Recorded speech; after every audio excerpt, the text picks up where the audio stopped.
What if Edward was a single father? Episode 2. Let's get started. Bella point of view. It has been a little over a week since Edward found out about my fame in the paparazzi. Today was Wednesday and I was on my way to pick up Edward from work. Tomorrow is Harper's birthday, so we were going to get stuff for a little party we are going to have for her tomorrow. When Edward found out about my fame in such a terrible way last week, I thought I was going to lose him forever. When I got home I cried, and cried, and cried.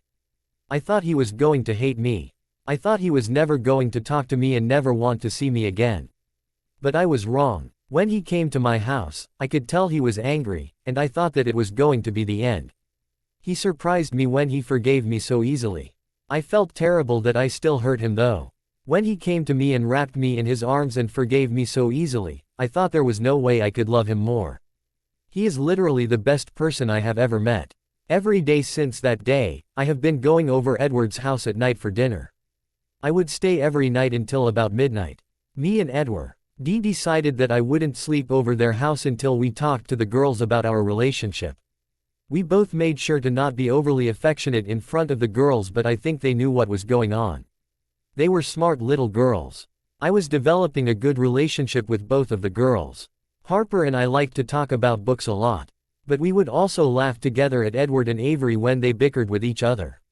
Edward loved to tease her and she always had something funny to say back to him. Avery was just a ball of energy and she is very lovable towards me.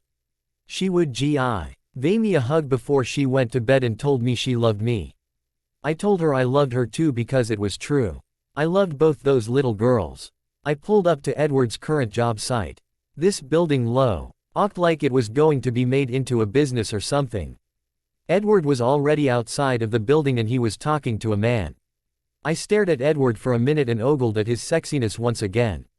I don't think it will ever get old, seeing him all dirty and sexy after a hard day's work. Edward noticed my car pull up and he smiled at me. Once his eyes met mine, he waved his hand toward him, silently asking me to go to him. As I walked over I noticed the man standing next to Edward.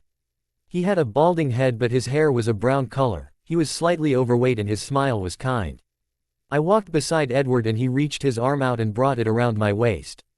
"Bella, this is my boss Al. Al, this is my Bella."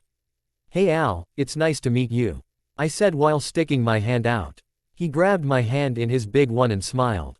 "Well, hello there, Ms. Bella." He brought my hand up to his lips and kissed the back of my hand. "You sure are a beauty, Bella." Edward slapped his hand away from mine. "Hey, this one is mine. Don't even think about it, old man." "Oh, shut up, Edward. You are just jealous because you know me and Bella have chemistry." Edward just rolled his eyes and I laughed at the two of them. "So what time is the big party at tomorrow?" "I plan on having it at 5 but it really all depends on how early you let me out tomorrow." "You're lucky you are a good worker, Cullen. Or I wouldn't be such a nice boss. I'll let everyone leave at 3. How does that sound? That way I can find a gift for the little rugrat." "Thanks, Al, that would be perfect." "Alright, well I will see both of you tomorrow." He smacked Edward hard on the shoulder and then kissed my hand again. "Maybe I will see Bella earlier than that," he said with a wink. I started laughing because he was just trying to get a reaction out of Edward, and he got his wish. Edward pulled me away from Al and put me behind him. "Get lost, old man." Al just laughed hysterically and walked away from us. I was still laughing behind Edward and he turned around towards me. When he saw me laughing he began laughing too, and then he took my face in his hands and kissed me. "Hello, love." I wrapped my arms around his middle and rested my head on his chest. "Hey babe, I missed you today." He kissed my hair and hugged me back. "I missed you, too. I think we should get going though because we only have about 2 hours." I nodded my head and we both got in the car. "So where is Rose bringing them?" "She only has time to bring them to the movies. They went to see the new Shrek movie." "And no, I will not do my Shrek impression for you." "Aw, come on, I bet it's really good. Please don't make me do it." "Okay, I will let it slide for now, but I bet Avery will make you do it later when she comes home all excited about the movie." "Shit, you're right. So I can wait." I reached over the center console and took his hand in mine. "So that gives us about 2 hours before they get back. I have some extra." Money, so I was thinking we could just pick up some Chinese food and eat that tonight. You know I could buy us dinner, Edward. I'm aware of that, Bella, but since you are already helping me by buying the cake for tomorrow, I can buy the rest of the stuff, including dinner for tonight. I nodded my head and let it go because I knew how stubborn he was. Blank. Here, Bella. You can put her gifts in the back of the closet and we can wrap them later. I nodded my head and put the bags in the back of the closet. When I opened the closet door, I saw that all of Edward's clothes were in a small corner of the closet. I always felt sad thinking he doesn't have his own room and his own bed. He sure as hell deserves to have his own room and bed. I went to the kitchen and saw Edward at the counter getting the food out. He already started making Harper and Avery their plates since they were going to be here any second now. I walked up behind him and wrapped my arms around him. I kissed his back and rested my head there. I hope you are hungry, love. I think I ordered too much food. Don't worry, I'm sure I will eat a lot. I walked out from behind him and helped him make the plates. Right as we were setting everything on the table, we heard the door open. Daddy, where are you? I'm in the kitchen, baby. I heard little feet running to the kitchen and Avery entered and ran straight to Edward with Harper right behind her. Hi, Daddy. They both yelled at the same time. He crouched down and they both ran at him and threw their arms around his neck. Hello, my angels. Where is Rosé? She is outside the door talking to her boyfriend. Harper told him. Oh really? Well, why don't you go say hi to Bella and then clean up for dinner? They both nodded their head and then ran to me to give me a hug. Bella, could you just help them clean up? I'm just going to see if Rose wants to join us. Of course. Hi Beulah, you eating with us again? Yes I am. Yay. I laughed at her excitement. Alright, let's do what your dad told you and go wash up. I helped them clean up and then we went back in the kitchen and sat at the table. Surprisingly, Edward still wasn't back. We started eating without him and the girls began telling me about the movie. About 5 minutes later, Edward walked back in and I could tell something was bothering him. He hid it well for the girls, but I could tell. He gave me a look that said he didn't want to talk about it right now, and I understood. After dinner, I began to become nervous. Me and Edward planned on telling he girls about us today so I could stay over tonight. The only reason we chose today is because I would be able to get things ready for the party tomorrow while Edward was at work.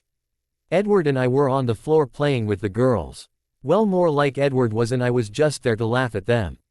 He was playing what they called airplane. He would lie on the floor and they would stand at his feet. And then he'd put his feet on their stomach, grab their hands and lift them in the air with his legs. The girls absolutely loved it and they both laughed every time.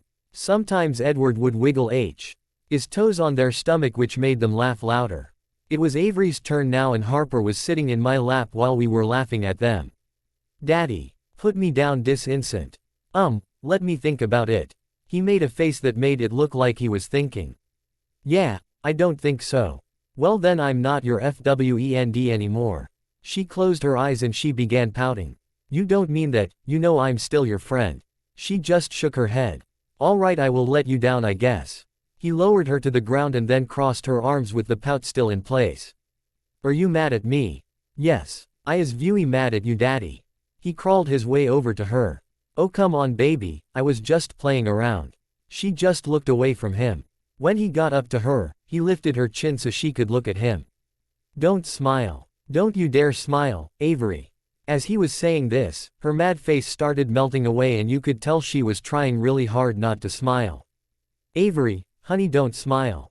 She finally gave in and smiled really big. Edward, myself, and Harper laughed at her. Edward scooped her up in his arms and scattered kisses all over her face. She was trying to push his face away while giggling softly. That's no fair, Daddy. You cheated. He laughed and kissed her head again. I'm sorry, baby. You still love me though, right? Yeah, I guess. Edward looked over at me and silently asked if right now was good to tell them. I nodded my head and smiled at him. He scooted closer to us with Avery still on his lap. We both set them down sitting next to each other. Hey girls, me and Bella wanted to talk to you about something. Okay, Harper said. You know Bella and I are really good friends, right? They both nodded their heads and then he continued. Well, we are good friends but we are a little more than that. We are boyfriend and girlfriend. You both know what that means, right? You kiss each other's whips and stuffs. Me and Edward both started laughing, but Edward was worse. His face was red and tears were running down his face. I knew he wasn't going to be able to answer, so I did. Yes, Avery, we do kiss sometimes, but that's just what boyfriends and girlfriends do. Can I have a boyfriend? That sobered Edward up real quick. He immediately stopped laughing and answered her question immediately. Absolutely not. Avery just shrugged and looked over at Harper. She didn't look mad, but she didn't look that happy either.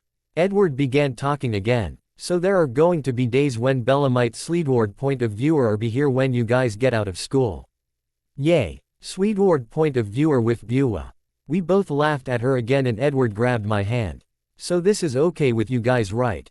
Yes. Avery yelled. Yeah. Harper said, again, not mad but not happy like Avery was.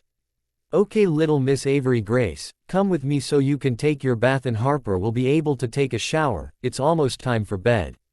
"'Kay Daddy." She got up and grabbed Edward's hand. He got up with her and they both went to the bathroom. That left me and Harper alone. Harper still sat, looking lost in thought and playing with a stray string that was on her pant leg. "Are you okay, Harper?" I asked. "Do you love my daddy?" She asked immediately after I spoke. "Yes, I love your daddy very much." She nodded her head and then began talking again.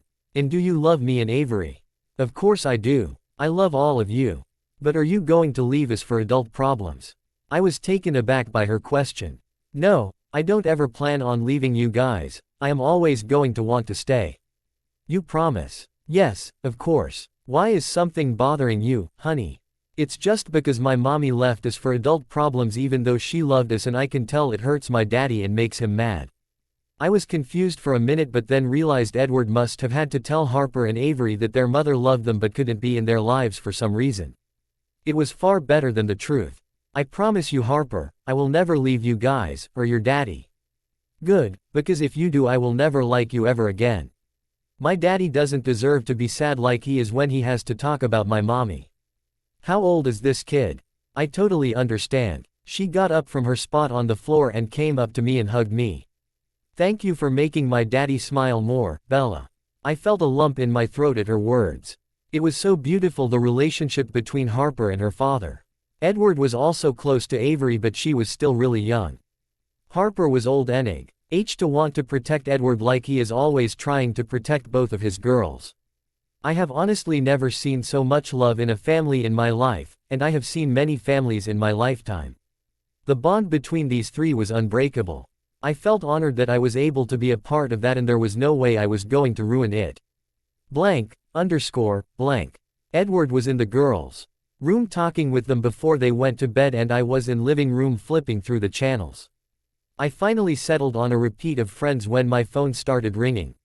I took my phone out of my pocket and checked the caller ID.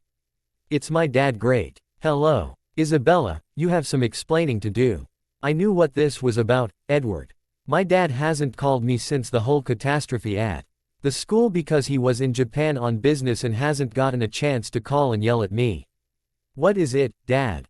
Would you like to explain to me why you were holding a small child in front of a school? And there was a man behind you holding another child that was full of paint. That was my boyfriend Edward, Dad. And those two little girls are his daughters." "Your boyfriend? Are you crazy? Are you doing this just to get a reaction out of me, Bella?" "Because I swear to you it is working. No, I am not dating Edward just to smite you, Dad. I am with him because we love each other." "Love? Are you serious, Bella? Why would I joke about something like this?" "Well, I don't approve of this. I don't approve of it at all. Did you see what the guy was wearing in that photo? He looked like he hasn't showered in days. Now that really pissed me off. Actually, Dad, Edward was dressed like that because he works for a construction company. He was dirty because he was working hard all fucking day and making a living. He works a million times harder than you do, so I don't think you have any right to judge him." I said, "You better watch your mouth, Isabella. I taught you better than to speak to me like that. Now I'm your father and I say you better get this whole situation taken care of, or I will somehow fix it for you." "Are you threatening me?" "Maybe I am. I have worked too hard or where I am today for you to ruin it in an act of rebellion." Well, I'm sorry to disappoint you, Dad, but there is no way in hell I am leaving Edward just because you told me to.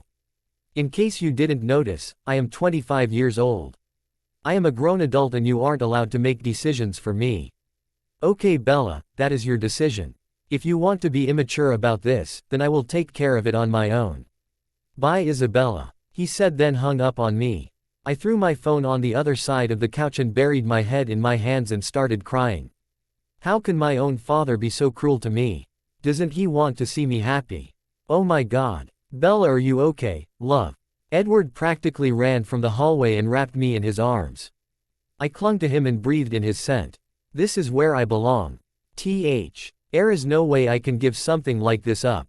I'm fine, I just got off the phone with my dad and he is being a jackass. What did he do? He asked sweetly, rubbing my back. I turned my head lightly and placed a small kiss on his neck. He wants me to leave you. He held me a little tighter. You aren't going to, are you? I lifted my hand that was on his chest to slap him. Of course I'm not. How could you even think that? I'm sorry, it's just I don't know if he somehow convinced you to or something. There is nothing my father, or anyone for that matter, can say that will make me leave you, so just get that idea out of your head right now. He kissed my forehead. I love you, Bella, and I hope you know I feel the same way. I lifted my head and kissed him briefly. I don't know about you, love, but I am pretty tired. We have a big day tomorrow. I know, are you excited? Yeah, I'm excited, but at the same time I'm sad. My baby is growing up too fast. You are a wonderful father, Edward. He kissed me again. Thank you, Bella, that means a lot coming from you. I love being a father, because no matter how much shit that has happened to me, and how many mistakes I have made, I can just look at my daughters and know that I am at least doing something right and they are what is really important in the end. I felt like I was going to cry just hearing his words. I lifted my head from its spot on his chest and kissed him with as much love as I could. Can this man really be for me? He pulled away first. Let me go get the blankets and stuff, I'll be right back. I let go of him to let him get up. Seconds later, he reappeared with 2 blankets and 2 pillows. I'm just going to go change. He nodded and gave me a chaste kiss before I left. After I was changed, I came back in the living room. Edward wasn't there, but I saw that he set up one of the blankets on the floor. I walked to the kitchen and saw him standing near the counter drinking a glass of water. Edward, why is there a blanket and pillow on the floor? You didn't think I was going to make you squish on the couch with me, did you? I'll sleep on the floor and you can take the couch. Oh no, absolutely not. There is no way I am going to sleep on the couch while you are on the floor, Edward. That's asinine. I think we could both perfectly fit on the couch. Yeah, but I don't want you to be uncomfortable. I walked over to him and wrapped my arms around him. I put my chin on his chest and looked up at him. Edward, there is no way I could be uncomfortable while sleeping in your arms. He smiled down at me and gave me a peck on the lips. Okay, fine, but if you get at all uncomfortable, I give you permission to push me off the couch. I won't get mad, I promise. I rolled my eyes at him and grabbed his hand to lead him to the couch with me. Edward laid down first. He laid down on his back and opened his arms for me. I climbed over him and snuggled up into his side so I was in between the back of the couch and Edward. My head was on his chest and his arms were around me. I think there is something wrong with Edward's brain, because this is the most comfortable I have ever been in my life. Good night, babe, I love you. I love you too, Bella, good night. We were silent for about 2 seconds before he spoke again. Oh, and don't forget, just push me off. Shut up, Edward. He chuckled and I couldn't help but join him. This is truly where I belong. I don't care what my father says. There is no reason good enough to ever give this up to give him up. If my father doesn't accept this, then I will just have to work this out on my own. If it ever came to choosing the fame and fortune or Edward, I would choose Edward without a second thought in my mind. I will always choose him. Break away from everybody. Break away from everything. If you can't stand the way this place is, take yourself to higher places. Break, by 3 days grace. Edward point of view. I have never been so mad at an alarm before in my life. Why does it have to wake me up at a time I have never been more comfortable? I never thought I would ever call this couch anything close to comfortable, because it's usually not. But last night was a different story. Having Bella close to me all night long is definitely going on my list as one of the best experiences of my life. I pick up my phone as fast as I can to turn off the alarm so it doesn't wake Bella, but it was too late because she was already stirring awake. I turn off the alarm and slip myself out from under Bella.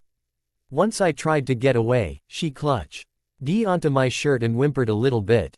Bella, I need to go get ready for work. It's 5:30, so just go back to sleep, love. She nodded her head and let go of me. Before I walked to the hall, I gave Bella a quick kiss on her forehead and she was already back in a deep sleep. I went to the closet to get my clothes for work, and while I was in there, I noticed the bags in the corner. Fuck, we forgot to wrap them. I knew Bella was doing a lot for me today, so I decided to wrap them myself real quick right now. After I was finished, I put them in the closet and went to get changed. Then after I was done, I made my way to my girls' room to give them a kiss before I left. I never woke them up, but I would just kiss their foreheads and tell them I love them. I went to Avery first and smiled at her position on the bed. She was sleeping on her stomach with her hands curled up under her beautiful face and her butt in the air. Then I went over to Harper and I almost felt like crying. It's my baby's birthday today. Harper was sleeping on her side like she usually does and I knelt down in front of her. I smoothed her hair out of her face and kissed her multiple times on her head. I stopped and just looked at the beautiful face of my oldest daughter. Harper and I have been through a lot in our lives, and I can honestly say it is because of her that I am the man that I am today. After Jack died, and my parents kicked me out, she was the only reason I was able to get back on my feet so easily. And now my baby is going to be another year older. 1 year closer to her teen years, which scare the ever-living shit out of me. 1 year closer to liking boys. 1 year closer to her moving out to go to college. 1 year closer to not needing me anymore. I decided I need to wake her up really quick just to say happy birthday to her because I know it would bug me all day at work. School was over for the year, but the girls went to a free summer program that they love to go to, so their WOU. No way I would be able to call her or anything. I rubbed my hand up and down her back and softly started calling her name. Harper, Harper, hey baby, could you wake up for a second? She finally began to stir and she slowly opened up her sleepy eyes. Daddy, she asked in a groggy voice. What time is it? It's really early, but I needed to say happy birthday to you before I left. A smile appeared on her face. Oh yeah, it's my birthday today. Yes it is. Happy birthday, my love. She opened her arms out for a hug and I instantly went to her and wrapped my arms around her. Thank you, Daddy. I turned my head slightly and kissed the side of her head and then pulled away from her. You're welcome. Bella is out in the living room and she is going to take you and Avery to your summer class. I am going to be home a little bit after you get home and we can get ready for your party, okay? Okay. Hey, Daddy, is it okay if one of my friends come to my party? This surprised me because and I asked Harper if she wanted to invite anyone at school. She was adamant that no one was going to come. Of course you can. Do you have her number so I can call her parents? What is her name? I was beyond happy that Harper made a friend. Her name is Abby and she gave me her number yesterday. It is in the folder in my backpack and you can go get it. Okay, good. I'm glad you are making friends, honey. Yeah, she is really nice. Okay, I need to go to work now, but I will see you when I get back, okay? She nodded her head and I kissed her one more time. I love you, Harper. Go back to sleep now. I'm sorry I woke you up. It's okay, I'm happy you did because I would have missed you today. I love you, Daddy. I made sure she was tucked in good and then kissed her and told her happy birthday again. I went out to the living room and saw Bella was still sleeping on the couch. I went up to her, and as much as I didn't want to, woke her up too. Bella, love, I'm leaving now. It's 6 now and the girls should be up around 7 so you can take them to school. Okay. She reached for my face that was near hers and gave me a quick kiss. Have a good day at work, babe. I love you, she said in a sleepy voice. I smiled at her cuteness. I love you too. I'll be home later. I got all my crap for work and left the house for work. Blank, underscore, blank. See ya, Cullen. Why? Oh, you tell Harper her Uncle Al is going to be at her party and make it the best party on the block. I laughed at him. Will do, boss. I jogged up the stairs to my apartment because I knew there would probably be a lot to do. As I was going up the steps I was stopped by my landlord. Shit. He said in his gruff voice. He was not happy. I had a run-in with him yesterday while I went outside to ask Rosalie if she wanted to join us for dinner. She said no, but when I was about to go back into the house, Mr. Johnson caught me and had no problem yapping at me about the rent. Yes, Mr. Johnson. Do you have my rent money from last month? Would it be okay if I gave it to you tomorrow? I just got my check today, but it's my daughter's birthday today and we are having a party for her in about 2 hours. You better have that money in my hands tomorrow bright and early in the morning, or I will have no problem evicting you, Mr. Cullen. I understand that you have a family to support, but so do I. And by you being 2 weeks late on your rent, you are making things difficult for me. I understand, sir. You will have the money tomorrow. He just grunted and walked back down the stairs. I have only been late on rent a couple of times. But I always paid him back. I wasn't able to pay him this month because I needed money to buy stuff for Harper's birthday party, so I had to wait a week later. I jogged the rest of the way up the stairs and opened the door to my apartment. Daddy. I heard both of my girls yell when I walked through the door. It's good to be home. They both came running and hugged my legs. I bent down and kissed their foreheads. Hello, my loves, you both are pretty hyper today. Daddy, come and meet my new friend. Abby. My daddy is here. I heard footsteps coming from the living room and cute little girl appeared. She had her blonde hair in a ponytail and her blue eyes were almost shining. She walked over to us shyly. I stuck my hand out to her and smiled, hoping she wouldn't feel too nervous.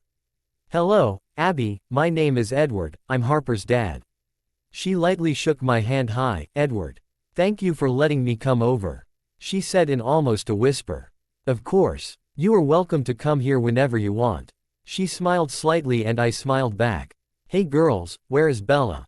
She is in the kitchen, Daddy. Avery told me. Okay, well, why don't you guys go play? Everyone should be here in a little while. They all nodded their heads and ran to the living room. I made my way to the kitchen and saw Bella at the stove stirring something.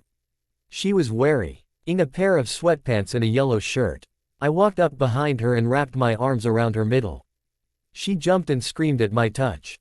Edward, you scared the shit out of me. I chuckled and kissed her cheek. I put my chin on her shoulder, kept my hold on her. I'm sorry, it's not my fault you didn't hear me. You're an ass. Whoa, someone is feisty today. Shut up, Cullen. I am trying to make some pasta for pasta salad if you haven't noticed. Could you start cutting a cucumber for me? Can I at least have a kiss before I go? She chuckled a little and then turned her head to give me a quick kiss. Thanks, love. I went to the fridge to get the cucumber and me and Bella worked in the kitchen until everyone started to arrive. It's not like there were many people, but still. Al came first and he brought some girl with him. Her name was Stacy and she was looking a little young for Al, but hey, whatever my boss does in his free time is his business. Rosalie said she was going to be a couple of minutes late and she asked if she could bring her boyfriend over. I have never met the guy, but apparently his name was Emmett. Currently me, Bella, Al, and Stacy were all in the living room talking and having a good time while Harper, Avery, and Abby were playing on the floor. The doorbell rang and I kissed Bella on the forehead and told her I would get it. I opened the door and rose in a man that looked like he would eat me. He was fucking huge. Hey Edward, Rose said as she was walking in. I stepped aside and let them both in. Once we were in and she put the presents down, she finally introduced us. Edward, this is my boyfriend, Emmett, and Emmett, this is my good friend, Edward. A huge childish smile appeared on Emmett's face and he stuck his huge hand at me. It's good to meet you, Edward. Can I call you Eddie? I shook his hand and smiled. It's good to meet you, Emmett. Can I call you Emmy? I said in an obviously sarcastic way. Touché, we both laughed and then all of a sudden, Bella appeared. Emmett, is that you? Bella, how you doing, short stuff? What are you doing here? Edward is my boyfriend, you big oaf. I think the better question is what you are doing here. She said with a smile on her face. I'm Rosalie's boyfriend. She just nodded her head and went to give Emmett a hug. He picked her up off of her feet and she squealed. I take it you two know each other. After Emmett put Bella down, she came to my side and wrapped her arms around me and I put my arms around her. She looked up at me and said, "Yeah, Emmett is one of my best friends, I have known him since I was a baby." "Oh yeah, I remember you mentioning an Emmett. Wow, small world. So it is good to meet you and stuff, Edward, but could you please introduce me to the little ones? I love little people. They think like me." I laughed at him. "Sure, they are in the living room." I turned with my arms still around Bella and went to the living room. I knew Emmett was following Beck. I could hear his big footsteps behind me. "Harper, Avery, and Abby, come over here for a second. I want to introduce you to someone." They all got up from coloring on the floor and walked to me. I saw Avery's eyes go wide at the sight of the big man behind me and I was afraid she was going to be scared, but was surprised instead when she walked over and introduced herself without me. "Hello big man, my name is Avery Grace Cullen. What is yours?" Emmett squatted down in front of her and ruffled her hair. "Hello little girl, my name is Emmett James McCarthy. Do you want to play Candy Wand with me? Candy Land is my favorite game," he said without a hint of embarrassment. "Just wait a second," I said. Harper and Abby both stood by me when Avery and Emmett were talking, so I introduced them before they went to go play. "Emmett, this is my other daughter Harper and her friend Abby." "Oh, so it's your birthday, huh? Well, happy birthday. What are you turning? 30, 40. Harper laughed at him and Abby joined. "No, I'm 8. "Oh, sorry about that. Well, me and Avery Grace Cullen over here are going to play Candy Land. Do you want to join?" They both nodded their heads yes, and they all went to go set it up. "Well, now I think I know what he means when he says he thinks like them." Bella laughed. "Yeah, he has always been like this, a big kid. But he is a really nice guy, Edward. Rosalie is lucky to have him." "That's good. Because Rosalie is pretty awesome." Bella looked like she was thinking about something, but before I could say anything, Avery called her over to play Candy Land. She gave me a quick peck on the lips and joined them. I went and sat next to Rose, who was on the couch talking to Al and Stacy. When she felt my weight on the couch, she turned to look at me. "Hey Edward, so what do you think about Emmett?" I was about to say something, but then Al interrupted me. "I'm going to take a wild guess and say you wouldn't allow me to smoke in here, would you?" "Hell no, go outside." He smiled and grabbed Stacy's hand and they left. I turned back to Rose and continued with our conversation. "He seems nice, the girls seem to like him. Yeah, he is kind of like a kid, but trust me Edward, he is all man," she said while raising her eyebrows. "Ew Rose, I don't want to hear about your sexcapades with the big man child." She laughed hysterically and I couldn't help but laugh with her. She looked over at the group playing Candy Land at the table. "It looks like Emmett isn't the only one the girls like." I smiled because I knew who she was talking about. "Yeah, the girls really love Bella. And by that stupid grin on your face I take it you love her too. You are so smart sometimes, Rosalie." She smacked me in the chest. "So you are okay with her lifestyle? You knew." She gave me a look that obviously meant, duh. "Yeah, you know it's not the best thing, but we have only had a couple of run-ins with the paparazzi, but even if they were worse, it wouldn't change anything. I love Bella and I can't imagine not having her with me anymore." She grabbed my hand in hers. "Well, that is good to hear, I'm happy you are happy. I don't know if she told you this, but I was kind of a huge bitch to her the day we met." "What?" "Rosalie, what could she have possibly done in the 15 minutes I was away from you guys that would cause you to be bitchy to her? She didn't do anything per se. I just instantly knew who she was and I thought she was just using you."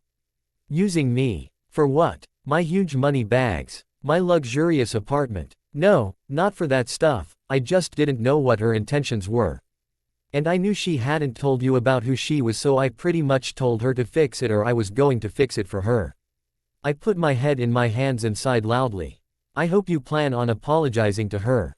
Don't get your panties in a bunch, Edward." "Of course I am going to apologize, I will tell her later when we are alone. I was just trying to protect you, Edward." "I know Rosalie, but still. She didn't deserve that." I know. Al and Stacy walked in after that and almost 2 minutes later, the doorbell rang and it was the pizza guy. We all ate pizza and talked and laughed. Harper had a permanent smile on her face by having all of the people who love her surrounding her and celebrating her birthday. We did cake and I thought I was going to cry 'cause it was then that it sunk in that my baby was 8 years old. She opened her presents and I thought she was going to cry with excitement. She got mostly clothes and books, and Harper was over the moon about the books. I was going to give her my gift later because it had some explaining that went along with it. Now, me and Bella were cuddling on the couch while Al, Stacy, Emmett, and Rose were at the kitchen table playing poker.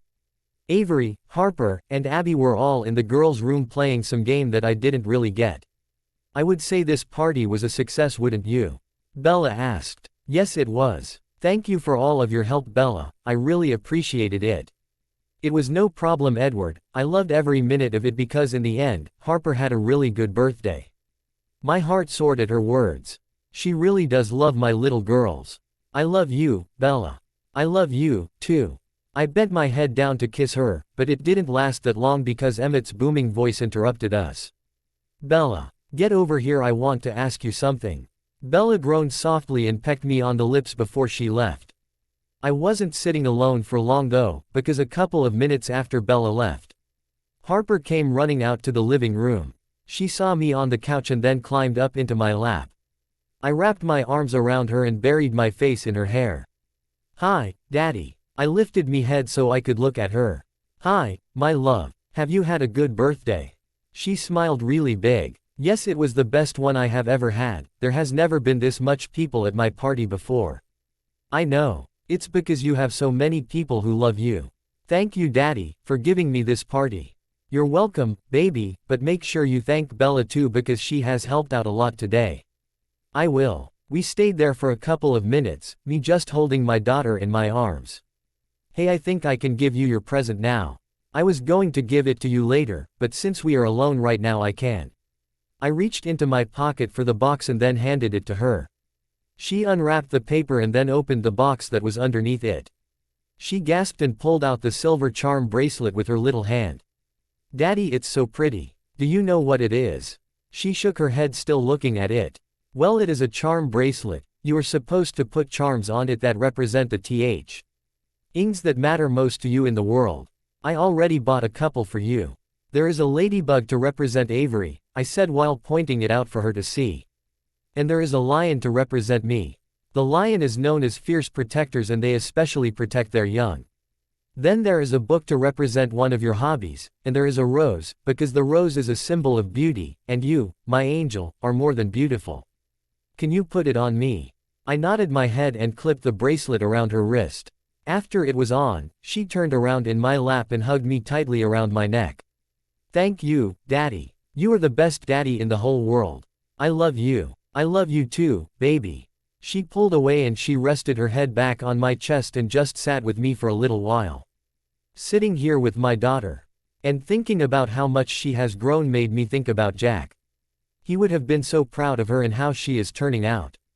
I silently thanked Jack in my head because I knew that without him, I would not be where I am today. So what would you think of me now? So lucky, so strong, so proud. I never said thank you for that. Now I'll never have a chance. Hear You Me, by Jimmy Eat World. Bella point of view. It has been a little more than a week since Harper's birthday. It is Saturday, July 10th, and Alice is going to meet Edward today. I thought I was going to be nervous when this day came. But I'm not. I know how amazing Edward is and I knew how accepting Alice is. It is almost impossible to not love either one of them. We were all meeting Alice at the park at around 3 in the afternoon. We decided to meet there because the girls have been in the house all day and were getting a little bit of cabin fever. It was 2 o'clock right now and I just got back from the bookstore. There were a few things I had to take care of while I was there. I walked up to Edward's apartment and took my key out that Edward gave me about 2 days ago. I cried like a baby when he gave it to me. It may sound weird that I cried, but I was just happy that he would trust me like that, and I had a little bit of PMS, so don't judge. I opened the door and noticed that there was complete silence throughout the whole house. I walked to the living room to see if they were watching TV, but they weren't there. I was pretty sure they weren't in the kitchen, so I went to the girls' room. I wanted to cry again at the sight before me. I'm PM Sin, remember? Edward was sleeping on his back with Avery curled up on his chest. Harper was right on the side of him, her hand was out on Avery's back, along with Edward's, and Edward had his arm around Harper, holding her close to his side. It was a beautiful sight to come home to. Wait, did I just say home? It sure felt like home. The only time I have been at my house since Harper's birthday party was when I needed to go get some clothes or to make sure there was nothing in my fridge that was expiring. I have slept here every night. In Edward's arms, and I am pretty sure it was almost impossible for me to get a good night's sleep without him.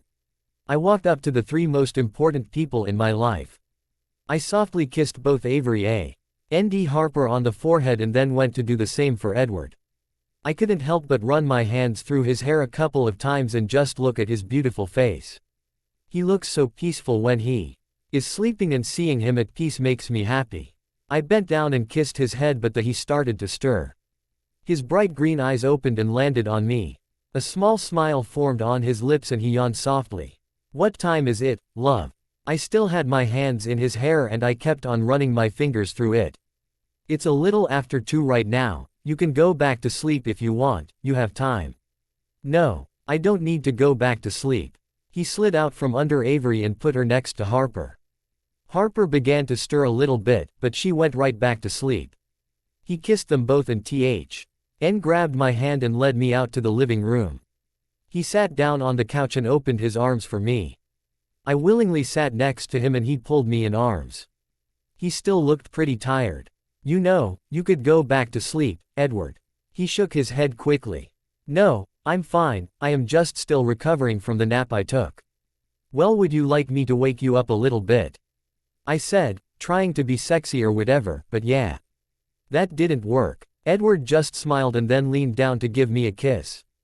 It didn't take long before the kiss got out of hand and we both had our hands under each other's shirts. I knew me and Edward were both ready for sex, but it has been difficult for us. Privacy is not something that comes easily to Edward and I. As much as we both wanted it, we knew we had to wait until we could get some serious alone time. We could have gone out on weekends, but Edward has been working late a lot lately and he felt bad leaving the girls on the weekend while he was away from them all week. How can I fault him for that? So just like every other time before, we had to pull away before either one of us wanted to. I groaned and rested my head on Edward's chest since I was lying on top of him. I am so sorry. Bella, you don't know how sorry I am. He sounded so sad and it made my heart hurt just hearing him like that. My head shot up and I looked in his beautiful eyes. Edward, you have no reason to apologize. I understand why we haven't had much time for alone time, so don't feel bad about it. How can I not feel bad about it, Bella? You are my girlfriend and I love you. But I am not enough to give you everything you deserve and want. I know you want this, and God knows I do too, but I am not able to give it to you and it kills me.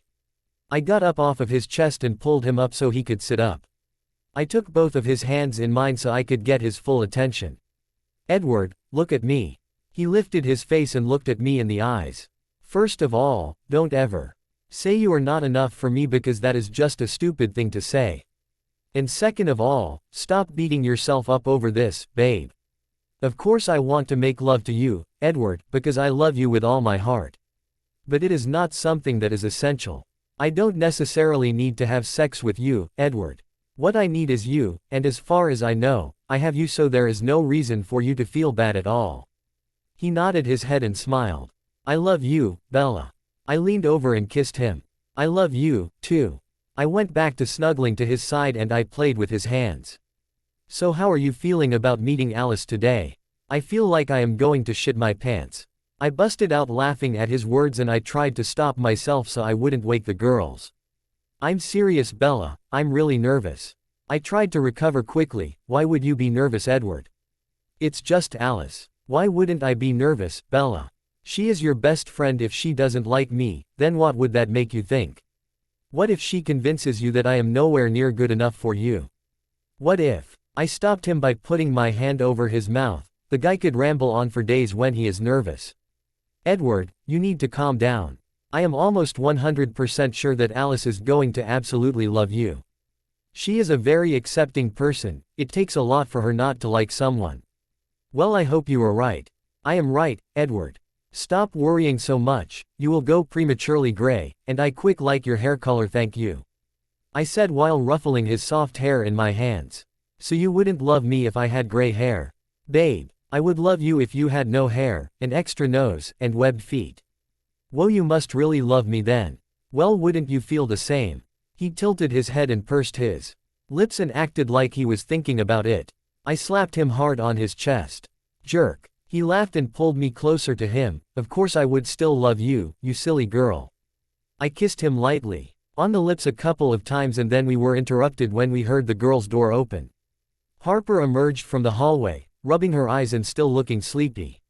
She walked over to us and opened her arms out to Edward. He lifted her up and kissed her on the head. She just rested her head against Edward's chest and tried to wake up a little bit. "Hi, Bella," she said in a sleepy voice. "Hey, Harper, did you have a good nap?" "Yeah, except Avery punched me in the face." Edward and I laughed at that. "Are we still going to the park to meet your friend?" I brought my hand out to push the hair out of her face. "Yeah, we should actually be leaving pretty soon, right Edward?" I looked up at him and saw he had a happy smile on his face. "Yeah, I will go wake the beast." He picked Harper off of his lap and set her on the couch and walked to get Avery. Harper crawled over and then sat in my lap. "Bella, can I ask you something?" "Of course you can, honey." "Well, it's about Abby. Why came to summer camp on Monday and Tuesday and she wasn't in for the rest of the week. When she was in on Tuesday she had a big bruise on her stomach. Do you think there is something wrong with her?" I was taken aback by what she was telling me. Was someone abusing Abby at home? "I'm not sure, honey. Maybe me or your dad can call her parents and see what is wrong with her if you want." She lifted her head off of my chest. "Would you?" I lowered my head and kissed her head. "Of course I would. I love you, Bella." It wasn't the first time Harper told me she loved me, but it made me ecstatic every time she said it. "I love you too, Harper." We were silent for a little while before we heard commotion coming from the girls' room and then heard Avery stomping out of her room. "Why do you always have to do this to me, Daddy? I just wanna sweep." "Because Avery, I am your father." Edward sighed in a perfect impersonation of Darth Vader. "My boyfriend is a nerd." Me and Harper were both, once again, laughing at them. Avery walked over to me and climbed on my lap next to Harper.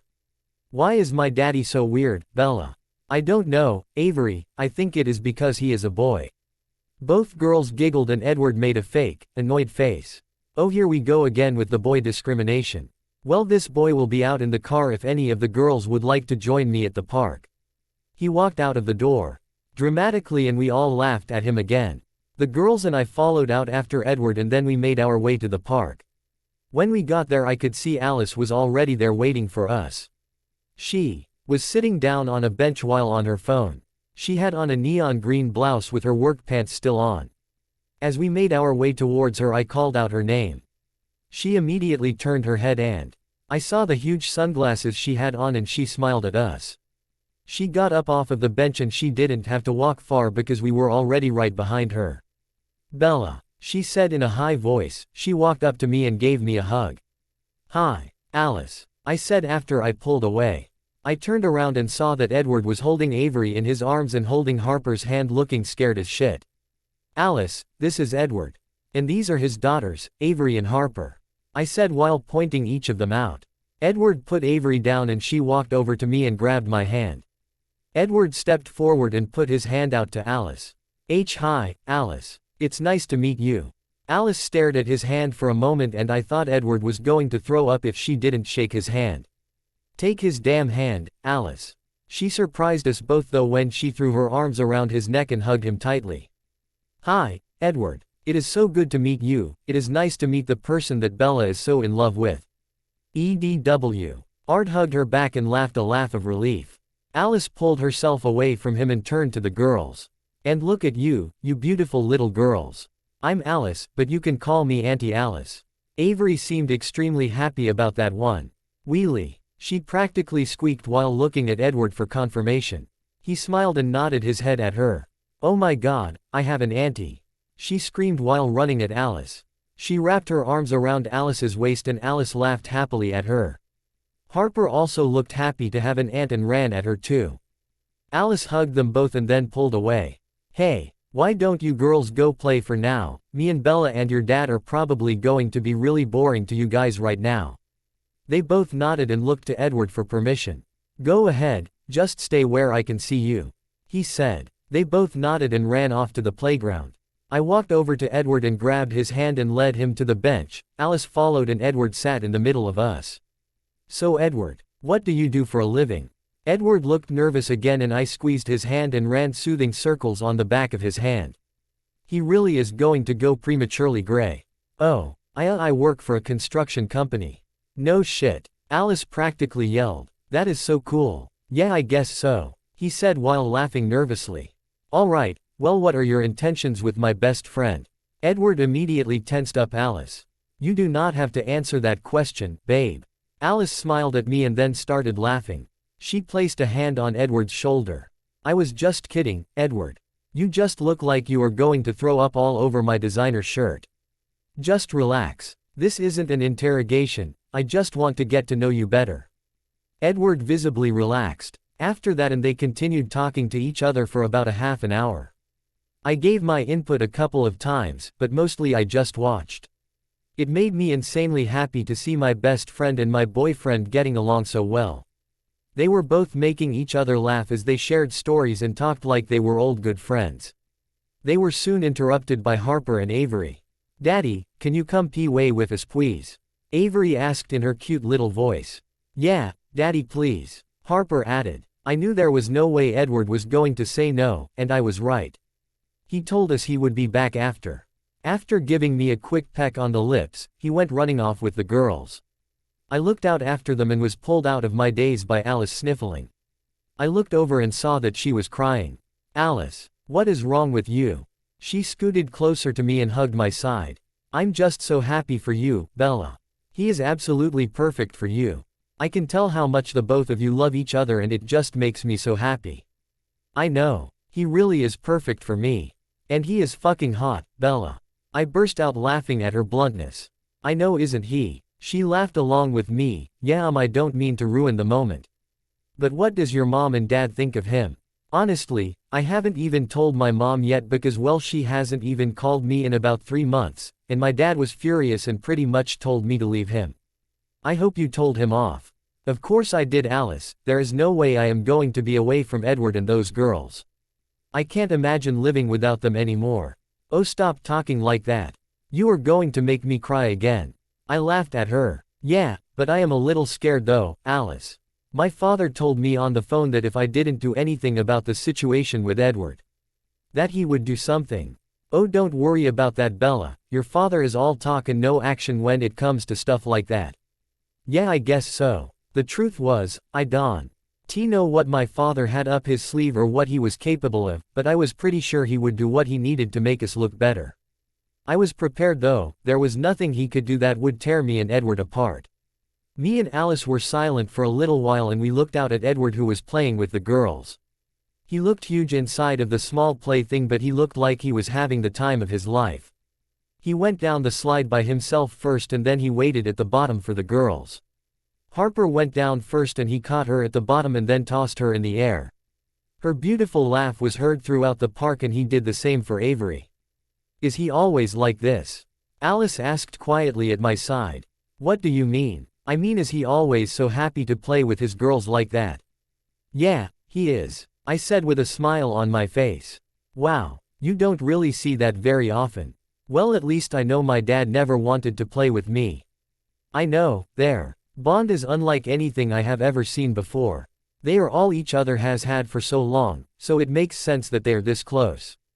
It's beautiful to see." "I know. Blank. I was on my way to my house to go pick up some clothes for Edward's. It was about 8:30 and Edward was home putting the girls to bed. They were exhausted because of the couple of hours we spent at the park and they were both getting cranky. We stood at the park with Alice until about 5:30 and we had a blast. Edward and Alice had a lot of nice conversations and I swear Alice loved him more than she loved me by the time we left. I was so happy that they got along so well and by the look on Edward's face, he was happy too. Before Alice left, she hugged each of us and told us that we should all meet up again and she would bring Jasper. She thought Jasper and Edward would make really good friends, and I agreed. She told us to call her if we ever needed a babysitter and Edward thanked her multiple times for that. I would say it was a successful first meeting for those two. I went into my house and jogged up to my room. I began taking clothes out and then my phone started ringing. My guess was that it was Edward. But I was wrong. When I looked at the caller ID, I saw it was my dad. Oh God, here we go. Hello. Hello, Bella, it's Dad, he said in a cheerful voice. Weird. Hi, Dad, how are you doing? I'm doing great, honey. I just called to apologize for what I said the other day about your boyfriend. Something is not right. My dad never admits he is wrong. Oh, it's okay, I guess. Yeah, I just realized I was being a jerk and I'm sorry. I'm sure everything will work out in the end.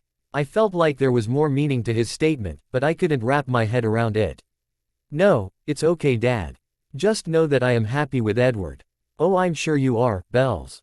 But there was also something I wanted to talk to you about. What? Well, you see, there is this big banquet that they are throwing for me in Los Angeles next week and I was wondering if you would join me.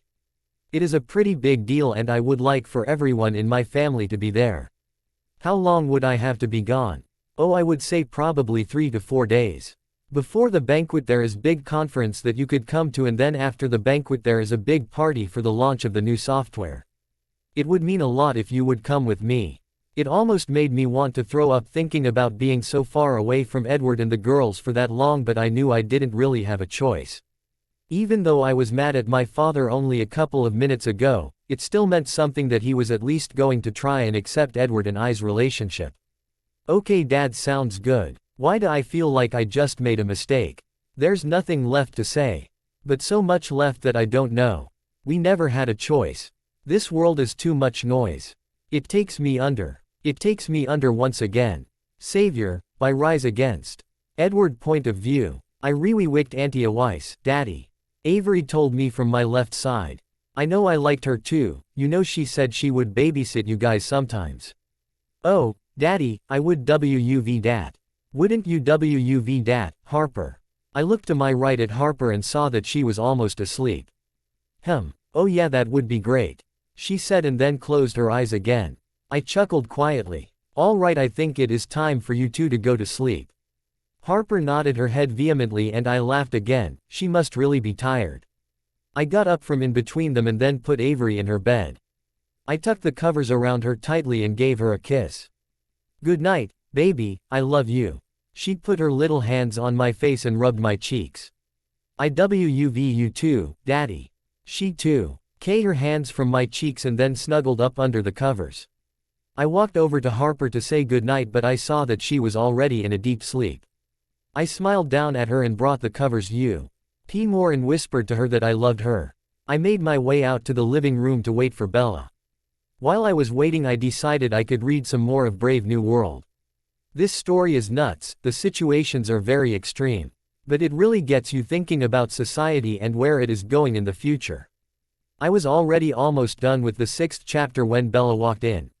I put the book down and waited for her to appear in the room. I turned on the couch and saw her walking towards me. There is something wrong. I can tell something is bothering her. I was going to get up to go to her, but she already made it in front of me on the couch. She pushed me back on the couch so my back was flat against the back and then straddled me. I was surprised by her actions, but I brought my hands to her waist and at the same time, she took my face in her hands and kissed me. The kiss was desperate and passionate and I had no idea where this came from. I wasn't going to complain though. I kissed her back for what felt like just minutes. But I'm sure it was longer. I could have stayed kissing her for longer, but I stopped when I felt something wet fall onto my cheek. I brought my face away from hers and looked in her eyes.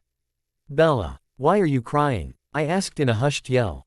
She just shook her head and then put her head on my shoulder and hugged me tightly. Bella, you have to tell me what is wrong. I have to leave. What? What do you mean you have to leave? I have to go to Los Angeles for this party that people are throwing for my dad. I let out a sigh of relief. Jesus, Bella, I thought you meant you had to leave me. No, of course not. I just really don't want to go. I will miss you and the girls so much.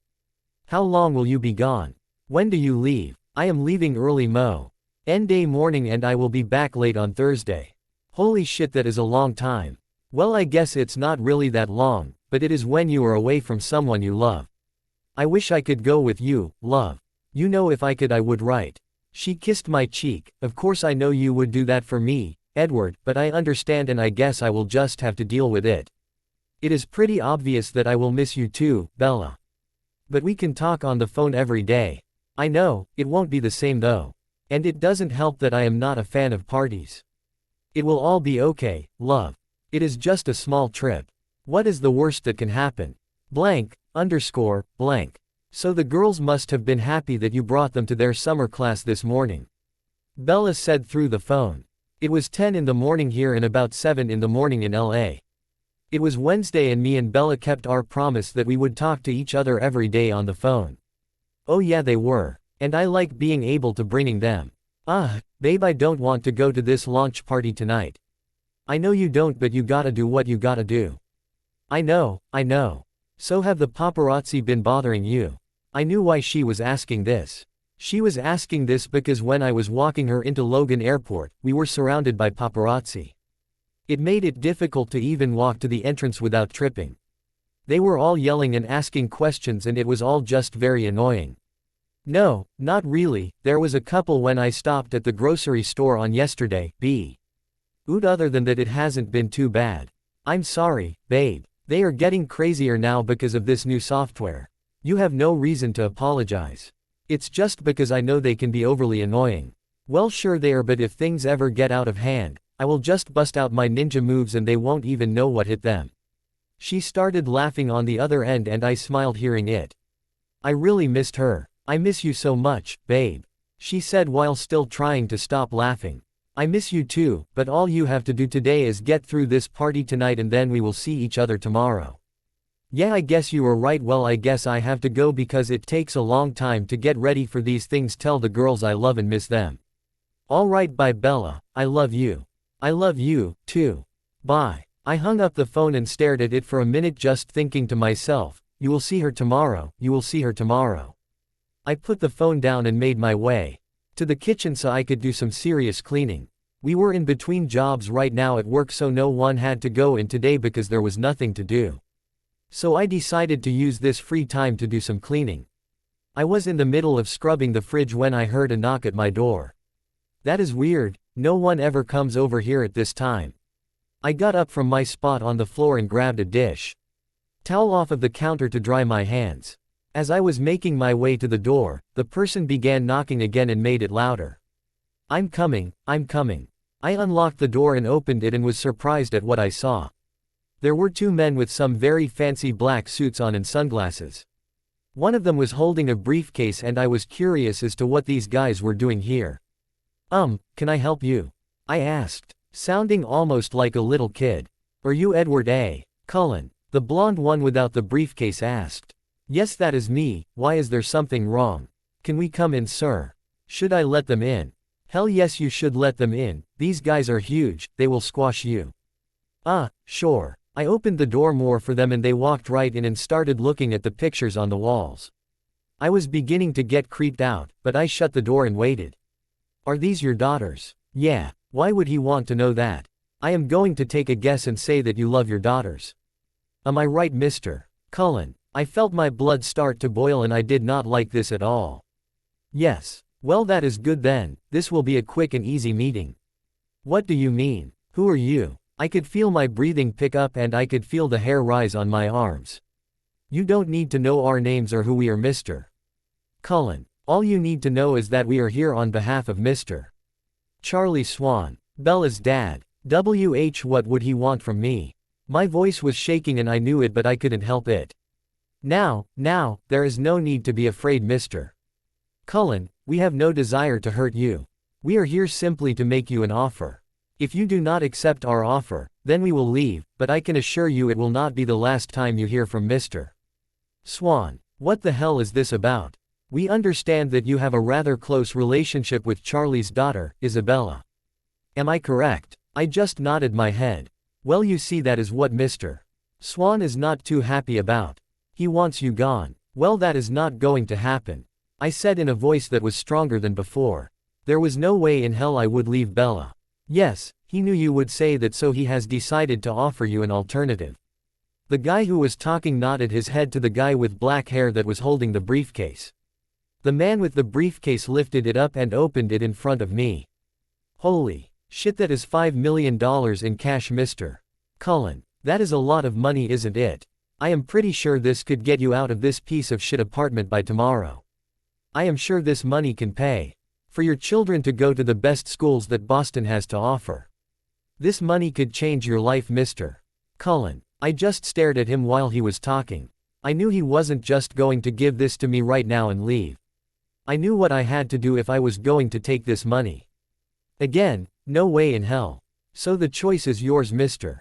Cullen. You can either be a good father and get your children out of this shithole and buy them some better things, or you can be a shit father and make your children suffer this mediocre lifestyle of yours just for the sake of one girl that is way out of your league. It really hurt me to hear him say it like that. I knew that my girls were suffering because of the life we live, but I just couldn't do it. Even though this life isn't perfect by any means, we were happy, and in the end, happiness was all that matters. There was no way I could take that money no matter how much I could use it right now. Money doesn't buy happiness for me. My girls and Bella are my happiness, they are all I need. You can rot in hell. There is no fucking way I am taking that money and giving up Bella. You can tell that to Mr. Swan too. Nothing will ever take me away from Bella. The man just smirked and the other closed the briefcase. We will see about that, the man with the briefcase said. They both walked past me and out of the door. I stood there, stunned for a couple of seconds, and then when I finally snapped out of it, I ran to the living room and grabbed my phone to call Bella. I tried calling her 4 times, but she didn't answer at once. She must be busy. Shit, I need to talk to Bella about this. Why is her dad being so ridiculous?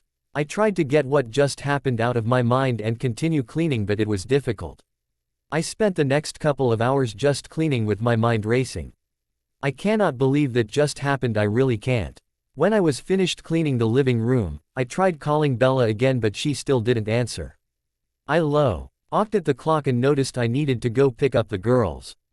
I made it to the school in time and then got out of my car so the girls could see me when they came out. Harper's class came out first and Harper came running towards me. "Daddy, I missed you today," she said after she jumped in my arms. "I missed you too, baby." I held onto her and felt the tension in my muscles loosening. My girls always make everything better. I kept her in my arms and waited for Avery.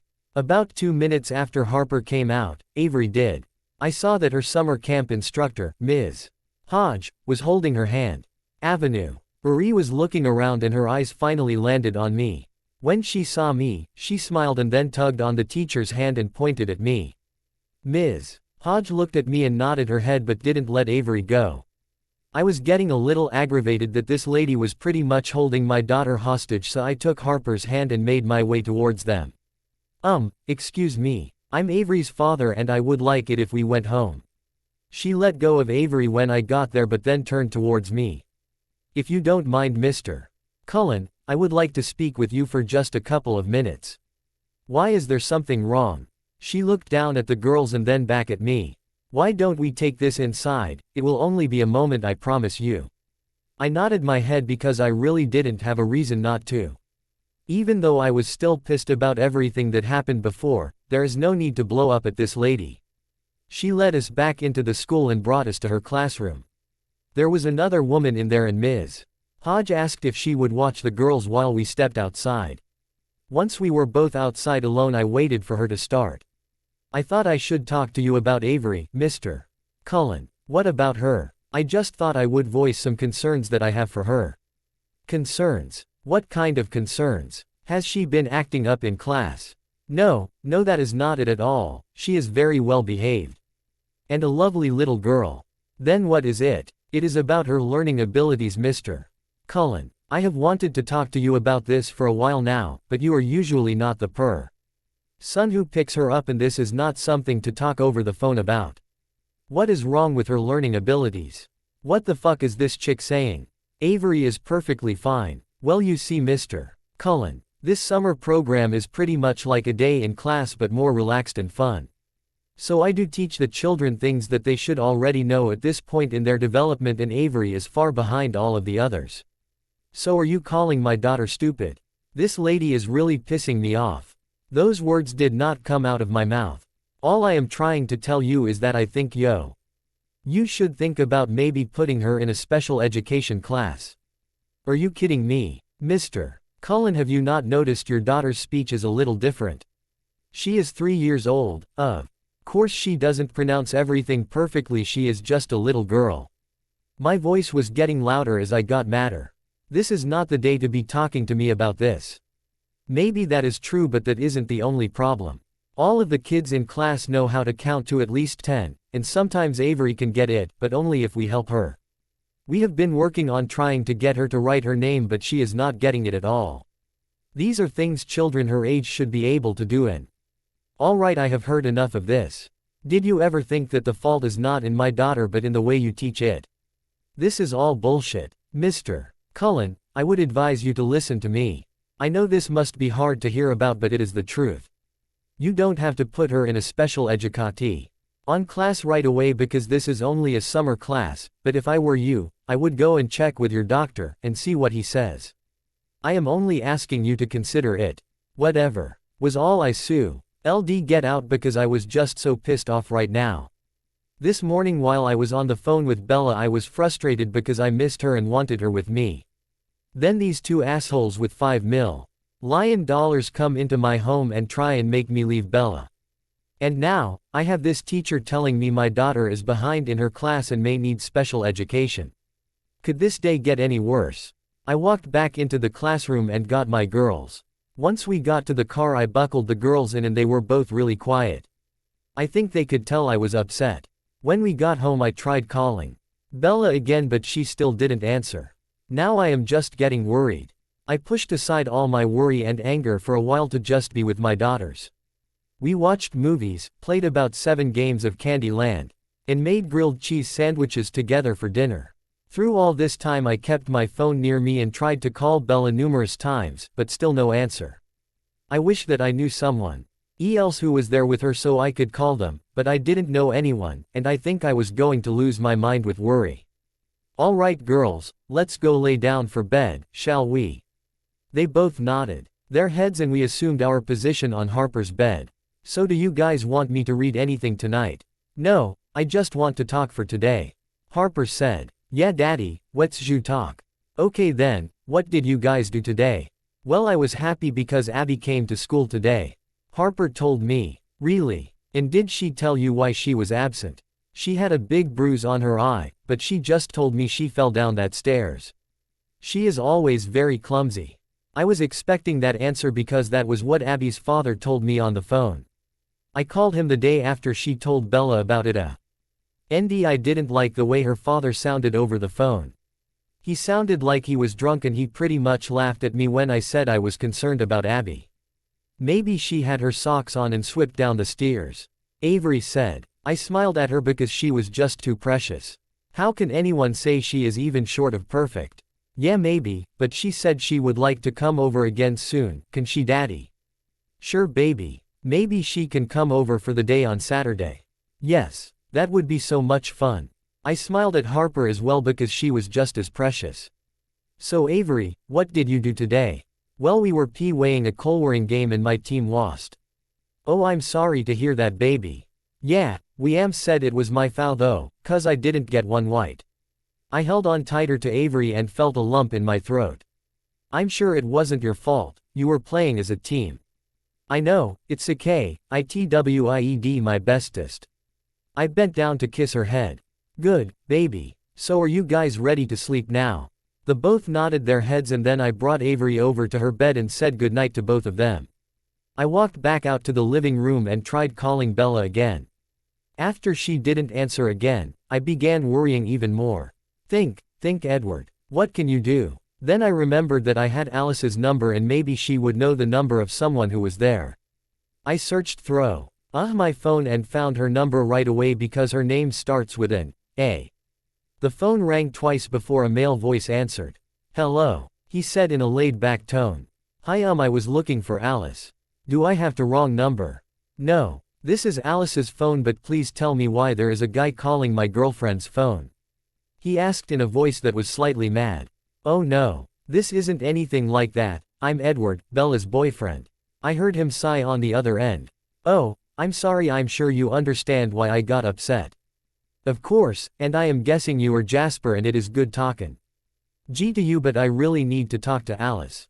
Sure, is there something wrong? I could hear he got up and I could hear footsteps and a door closing. No, I mean I don't know, I just need to talk to Alice so I can check. Okay, hey Alice. Edward is on the phone. I heard her voice in the background and then she was on the phone. Hey Edward, she said in a cheerful voice. Hey Alice, have you talked to Bella today? No. Why, is there something wrong? Her voice wasn't as cheerful and she sounded worried. Not exactly, but I have been trying to call her all day and she hasn't answered. Oh well, I am sure she is fine, Edward. It takes a while to prepare for parties like that and the party started at 5:30 their time, so I am sure she is already there and can't hear her phone. Yeah, I guess you were right. But I called before and she still didn't answer. Do you know anyone who is at that party that you could call and just make sure she is okay? The only person I know that is going to be there is her father. I could. No, I said rather too loudly. No, that's okay, can you just tell me if she calls you? Of course, Edward. We said our goodbyes and then I just laid on the couch and tried to call Bella over and over again. I was about ready to throw up, I was so worried. I looked at the clock and saw that it was 11:30 and I was just pacing in my living room. I was just about to sit WN and try to read more Brave New World when my phone rang. I answered immediately. Bella, I asked hopefully. No, it is me. Shit, it is just Rosalie. Why are you calling this late, Rosé? Can you open the door? I am outside of it but I didn't want to knock and wake up the girls. She sounded sad and I began to worry again. I practically ran to the door and opened it all the way. Rosalie automatically walked through. She was wearing a jacket and a hat, and she was holding papers to her chest. I closed the door and turned to face her. She gestured for me to follow her in the kitchen and then she finally looked at me. Before I show you this, I want you to know that I love you, Edward, and I will be here for you every step of the way. Rose, can you just tell me before I go insane? Today has not been a good day. She nodded her head and handed me the papers. I looked down at them and gasped at what I saw. What I saw both pulled the heart out of my chest and flipped my world upside down. On the paper were 3 pictures and a headline. The first picture was of me and Bella hugging at the airport. The second picture was of Bella and a blonde man. The man was bent over Bella and whispering something in her ear. Bella was smiling. The last picture was the one that hurt the most. Bella was with a different man, this one had black hair and they were both kissing. I then looked at the headline. From rags to riches. I guess this day could get worse. Describe the pain that choked your reality. It's all in your mind, he said. You have to keep graceful dancing. Graceful Dancing, by Blue October. Bella point of view. So the girls must have been happy that you brought them to their summer class this morning. I told Edward over the phone. I was glad he finally got a day off because he works really hard every week. Oh yeah, they were, and I like being able to bringing them. Babe, I don't want to go to this launch party tonight. I really don't. This party is going to be ridicule. Loosely boring, and the whole time I am just going to be thinking what Edward and the girls are doing. I know you don't, but you gotta do what you gotta do. I know. So have the paparazzi been bothering you? I felt like absolute shit after the paparazzi pretty much harassed us at the airport. I could tell it was bothering Edward, but he kept it inside. I hated that I was the reason it was happening and I wish I could somehow fix it for him. No, not really, there was a couple when I stopped at the grocery store on yesterday, but other than that it hasn't been too bad. He said like it was no big deal. I'm sorry, babe. They are getting crazier now because of this new software. You have no reason to apologize. It's just because I know they can be overly annoying. Well, sure the wire, but if things ever get out of hand, I will just bust out my ninja moves and they won't even know what hit them. I laughed hysterically at his comment and it felt really good. I haven't laughed this hard in a couple of days. I miss you so much, babe. I said while still trying to stop laughing. I miss you too, but all you have to do today is get through this party tonight and then we will see each other tomorrow. Yeah, that is easy for him to say. He gets to hang out with Avery and Harper the rest of the day, and I have to hang out with shady people who like to talk about money and politics. Yeah, I guess you were right. Well, I guess I have to go because it takes a long time to get ready for these things. Tell the girls I love and miss them. Alright, bye Bella, I love you. I love you, too. Bye. I hung up the phone and put it in the drawer near my hotel bed. If I didn't put it in there, I would grab it every time I saw it and call Edward. I got up out of bed and got dressed to go see my dad and see what I am supposed to do today. I decided to just wear sweatpants and one of Edward's t-shirts that I stole because I know I was going to be uncomfortable all night in a stupid dress. I walked down the hall to my dad's hotel room and knocked on the door. He answered it soon after and I could see he was on the phone. He gestured for me to come in and I sat on the couch that was in the room waiting for him. "Hey, Bella, are you ready for today?" My father asked in an excited tone and sat down across from me. "Well, I have my dress and stuff, now I just need you to tell me what I have to do today." "Alright, well it is 7:30 now, so I have a press conference in about an hour that I would like you to come to. You don't have to dress up to fancy, but just don't wear that." "I know that, Dad." "Does he think I am a child?" "Yes, that will take about an hour and then I was going to go looking for a house in Beverly Hills that I could really use your help with." "Isn't Mom flying in today? Why can't she go?" "Yes, she is flying in today, but why can't you come? It's not like you have anything else to do." I just nodded my head because I knew he was right. It was better to just be busy constantly or I would start missing Edward even more. "That should take a couple of hours because I am going to see a couple of houses, and I want to go out for lunch, and then after I will set you up with all of the stylists, get you all ready for later on." "And how long will that take?" I asked warily, not really wanted to hear the answer. "Oh, 3 to 5 hours. I groaned loudly, "This is going to suck." "Sorry, Bells, but don't worry, I assure you will live." Yeah. He was about to say something else, but his phone started ringing again. "1 second, Bella," he said while taking his phone out. "This is Charlie Swan." He listened to the person on the other end and then he laughed a little bit. How pathetic, he really said no. Geez, who could he be calling pathetic? That seems a little rude. Wow, what an idiot. Alright, well I will just have to switch to plan B. He said bye and then hung up the phone. "I take it someone is pissing you off, Dad." "Oh, you have no idea, Isabella. People's stupidity really gets on my nerves. But it is all okay, because I am smart, and I know just how to hit them where it hurts. Blank. It was now 2 in the afternoon. And my dad was going to drop me off to get ready for tonight's lunch party. I was pretty pissed because we ended up looking at houses for a long time and I wasn't able to go back to the hotel and get my phone. My dad was having my dress delivered and I asked if he would get my phone too, and he just said no. I want to make sure Edward didn't call, and I wanted to talk to him before this party. Now I was sitting in a chair getting my hair done and I wanted to cry. I was so bored and mad. Alex, do you think I could use your phone for a second?" "Sorry, Isabella, but I left my phone in the hotel room." "Well, I guess that is a common thing to do." He worked on my hair for about 2 hours and then the makeup artist came in and worked on me for about an hour. I asked her if I could use her phone. But she said she left it in the car because it was going to die.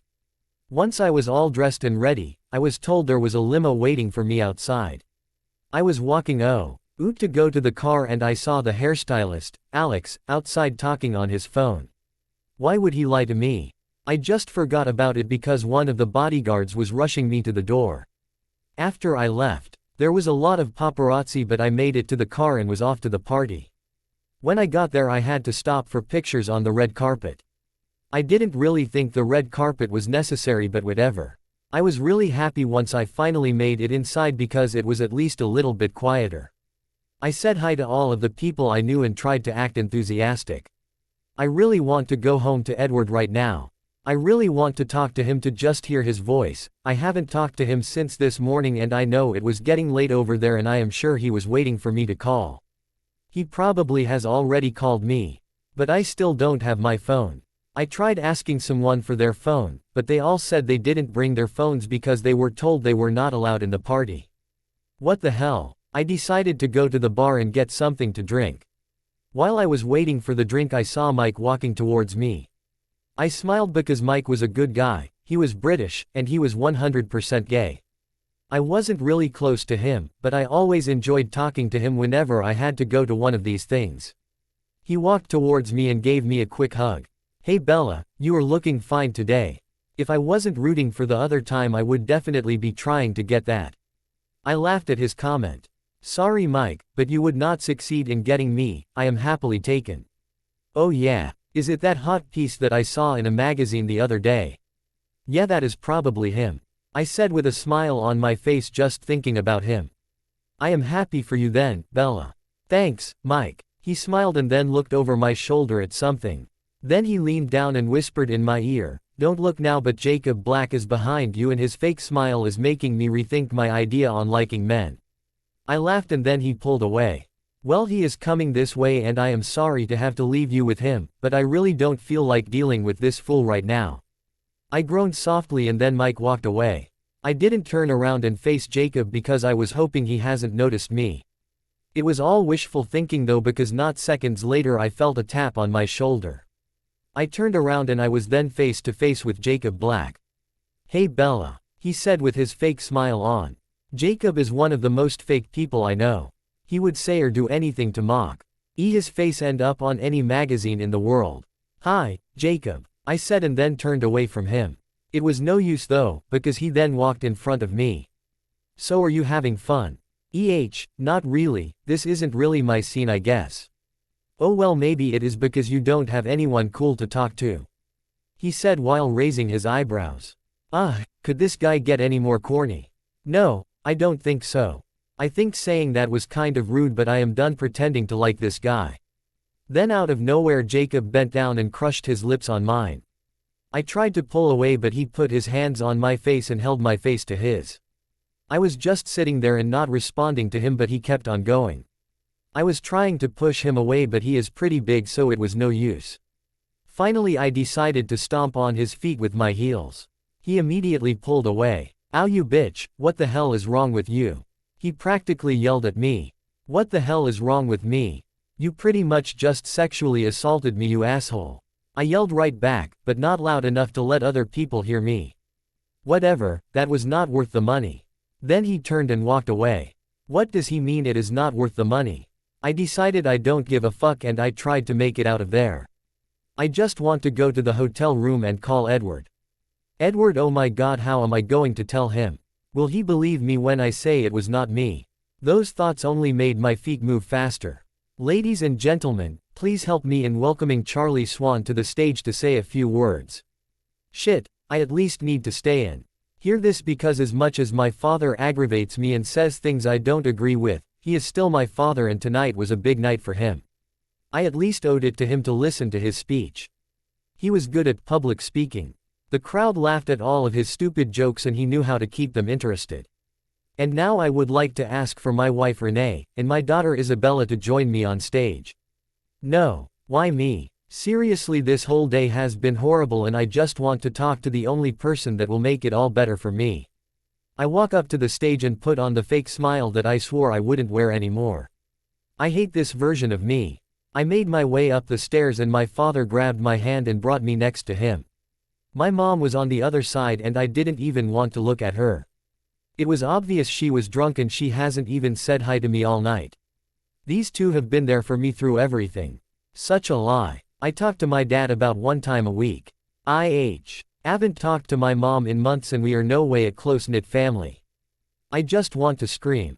So I would like to thank them both for being the reason I am where I am today. I love you both. The CR. Out claps and I hear a couple of AWWWs. I want to puke. Now make sure to have a great rest of the night. The crowd claps again and my dad leads me and my mom off of the stage. My mom automatically makes her way back to the bar and I go to leave when my dad holds me back by the arm. Where are you going, Bells? I'm going back to the hotel. What? Why would you do that? Come on and just dance with me for one song. They will take their pictures and then you can leave. As much as I didn't want to, I remembered how understanding my dad was about me and Edward, so I decided I might as well just do this for him. I walked with my dad over to the dance floor and we began dancing to the jazz song that was on. So I saw you with Jacob before, I guess that Edward guy is no longer around, huh? What the hell? Why would that be the first thing he says? No dad, Jacob actually assaulted me and made me kiss him against my will. He just rolled his eyes. What is wrong with Jacob, Isabella? Why is he pushing this? Everything is wrong with Jacob, Dad. He is not Edward. Oh bullshit, Bella. That piece of shit you call your boyfriend is a waste of time, I can tell you that right now. I tried pulling away from him when he said this, but he held me in place. Don't you dare think about making a scene right now, Isabella. I didn't listen to him though, and I shrugged myself out of his arms and started to run away from him. I could hear him running after me, and once we were outside of the hall he grabbed my arms again. Let go of me, Dad. Bella, just wait. No, I am done with this. Yo, you just told me a couple of days ago that you were going to accept Edward. And now I come here and you are encouraging me to be with someone who assaulted me. What is wrong with you, Dad? I practically sneered at him. The tears were already falling down my face. What is wrong with me? What is wrong with you? Why do you just want me to look bad by dating someone who can't even afford a 2-bedroom apartment? Do you know how that makes me look? I am one of the richest men in the world and my daughter is dating a piece of trailer trash. And then I slapped him in the face. I realize it is wrong to disrespect your elders, and especially when they are your parents, but I didn't feel bad. He is so closed-minded, it drives me crazy. He doesn't know anything about Edward. No one knows Edward like I do. No one has any right to tell me who I should be with, and no one has the right to say anything bad about Edward like my father just did. Don't ever talk about him like that. You don't know one thing about him, so just please shut up and bye, Dad. I am leaving and I will not call you, so if you ever want to talk to me ever again, I suggest you call first and apologize. I left my dad standing there, holding his cheek that I slapped and looking shocked as hell. I walked out of there and got into one of the cabs that were waiting outside and told them to go to my hotel. I need to talk to Edward. I am falling apart and I just need to hear his voice. I looked at the clock and saw that it was 10 at night, which meant it was really late in Boston. It would be very selfish of me to call this late, but I didn't care. I need him. I made it up to my room and I took my phone out of the drawer. I opened it to see I had 37 missed calls. I opened the phone and saw that all of them were from Edward and one from Alice. I immediately called him and he didn't answer. I called again and again, but there was still no answer. I stood up almost all night and called him over and over. I was really starting to freak out, so I decided to try to call Alice. I really need a friend right now. I called Alice's phone 3 times, but she didn't answer. I then decided to try Emmett. I know I was being selfish by potentially waking them up this late, but I really needed to talk to someone. Emmett answered after the 3rd ring. Hello? He asked in a tired and groggy voice. Emmett. Hey, have you by any chance talked to Edward today? No. But Rose did. Why, is there something wrong? He asked. He sounded like he was waking up a little bit. I don't know. He called me a lot today, but I didn't have my phone, so I called him back a bunch of times, but he hasn't answered. Who is that? I could hear Rosalie say on the other end. It's Bella. She is saying she can't get in touch with Edward. I heard him say away from the phone. I heard rustling on the other end and then Rosalie was speaking. I think he is ignoring your calls, Bella. She said in a mean tone. What? Why? Probably because I showed him pictures of you cheating on him. What? I did not cheat on him. What are you talking about? I could feel my heart rate picking up just thinking that Edward was mad at me and ignoring me. There were pictures of you on the internet, and in one of them there was a blonde guy whispering in your ear and you looked pretty fucking happy that he was there. And in the other one you were kissing another guy. How can you deny that, Bella? And I know it was from the same night because you were wearing the same blue dress. I felt my blood boil and I became really mad with Rosalie. It was not what it looked like, Rose. That blonde guy was gay and he was talking to me about a douche that was behind me. And that douche just happens to be the person that you saw me kissing. But I wasn't kissing him, okay? He forced himself on me and wouldn't let me go. Well, I think that is something you need to talk to Edward about. When I left his house he seemed really upset, so I would give him some time to cool down before you talk to him. Why did you take it upon yourself to show him those pictures, Rosalie?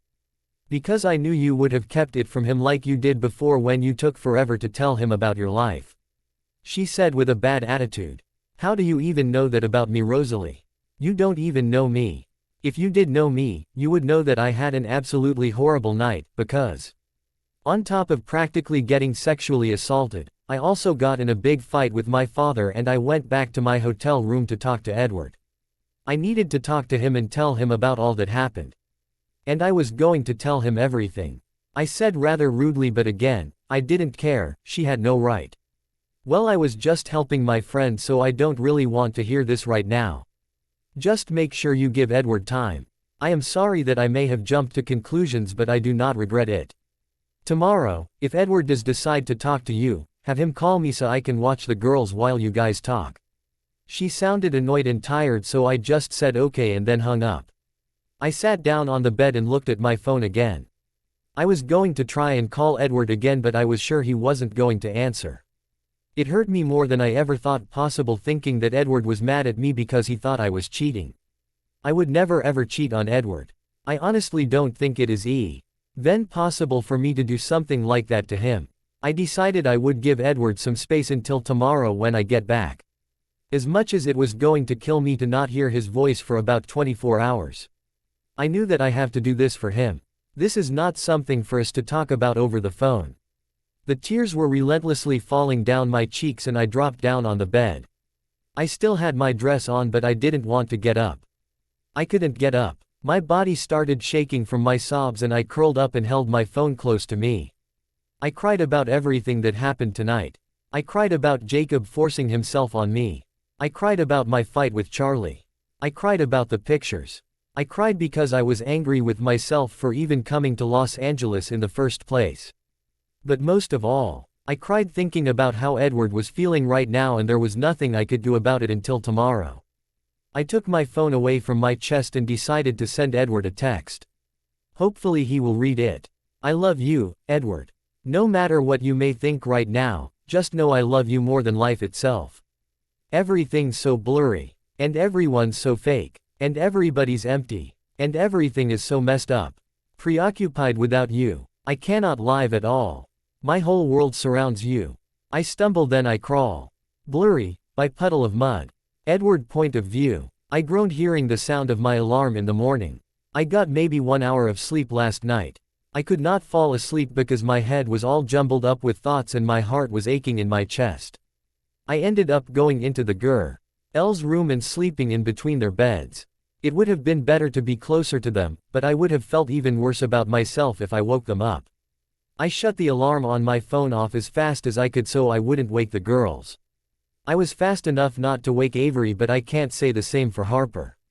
I heard her moving around on the bed above me and I tried to stay silent and I hoped she would go back to sleep. If she saw me right now she would know I was upset. I was sure my eyes were puffy for not sleeping last night, and I may have cried a little bit when I saw Bella's text. When I read it, it made me hurt more than I felt before and I couldn't quite understand why. Maybe it was because when I saw those pictures I knew it had to have been a mistake. I honestly didn't expect Bella to ever do that to me, and even after I saw the evidence in my hands, I still couldn't believe it. But there was still that little voice in my head that told me there was a very good chance Bella could have cheated on me. Even though I loved her and trusted her with all of my heart, I knew that being so far away and going back to the lifestyle she lived before may make her want to go back.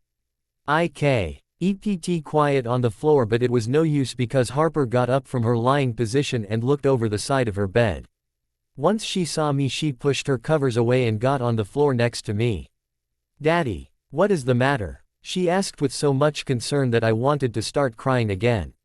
It would be nice to talk to someone about what is going on and ask them what I should do, but there was no way I was putting this on my baby.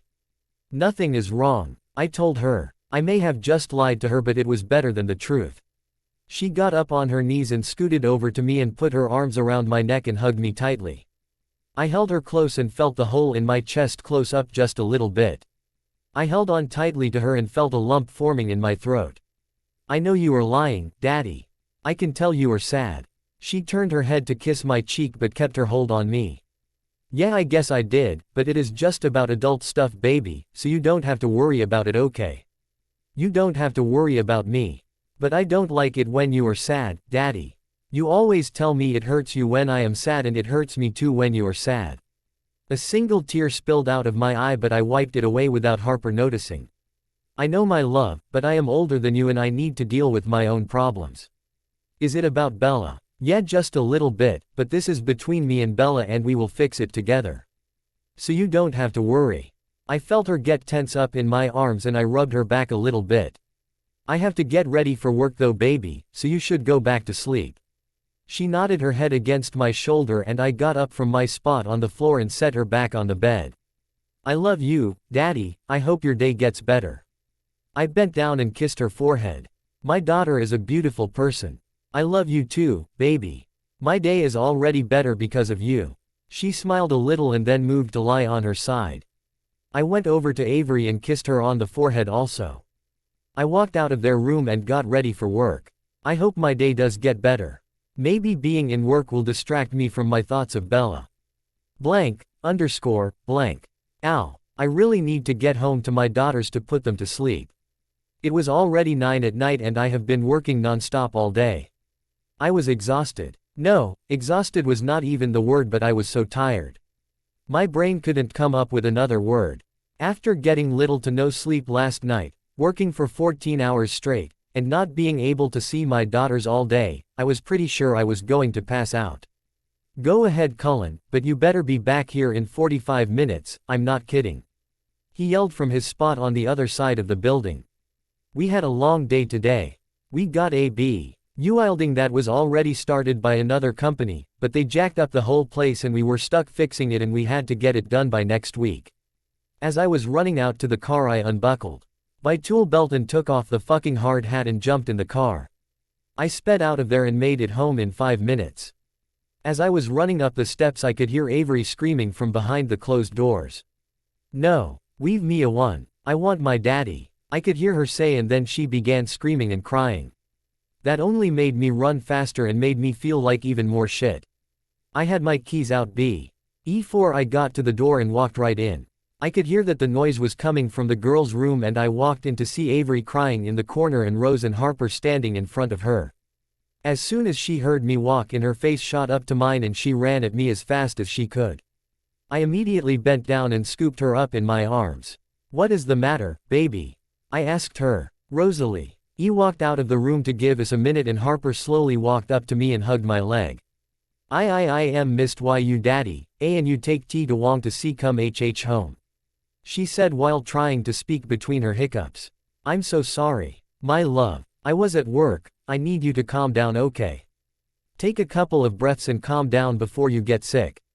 She nodded her head and rested it on my shoulder while trying to calm herself down. I looked down at Harper and ran my hand through her hair. Hey baby, are you tired? She nodded her head against my leg and then I led her over to her bed. She limped in under the covers and I laid down next to her. I placed Avery on my chest and took a deep breath, just enjoying the first quiet moment with both of my daughters for the day. I rubbed my hand and down Avery's back and rubbed Harper's arm at the same time. Did your day get better, Daddy? Harper asked from my side. My day is perfect right now, honey. That's good. Yeah, so how was your day? It was good. Me and Abby both finished our work early so we got to play Go Fish for a long time. That's awesome. Did you win? Yeah, Abby actually wasn't that good so I let her win a couple of times. That was very nice of you. I looked down at Avery to talk to her and saw that she was almost sleeping. She looked like she was trying to stay awake and her little hands were fisted in my shirt so tightly. Avery, how was your day? It was okay but I just missed you, Daddy. Why didn't you come home? She asked. I'm sorry, honey, I just had to work late but I promise I will call to tea. Alk to you really quick if I know I am going to be late, okay? Okay, sounds good. I chuckled at her and kissed her forehead. When is Bella going to be here? I felt a pain in my chest. I don't know, honey. Well, when you see her can you tell her to come see me? I miss her. Of course I will, baby. Now let's get you tucked in. Wait, can you just lay down with us for a little longer?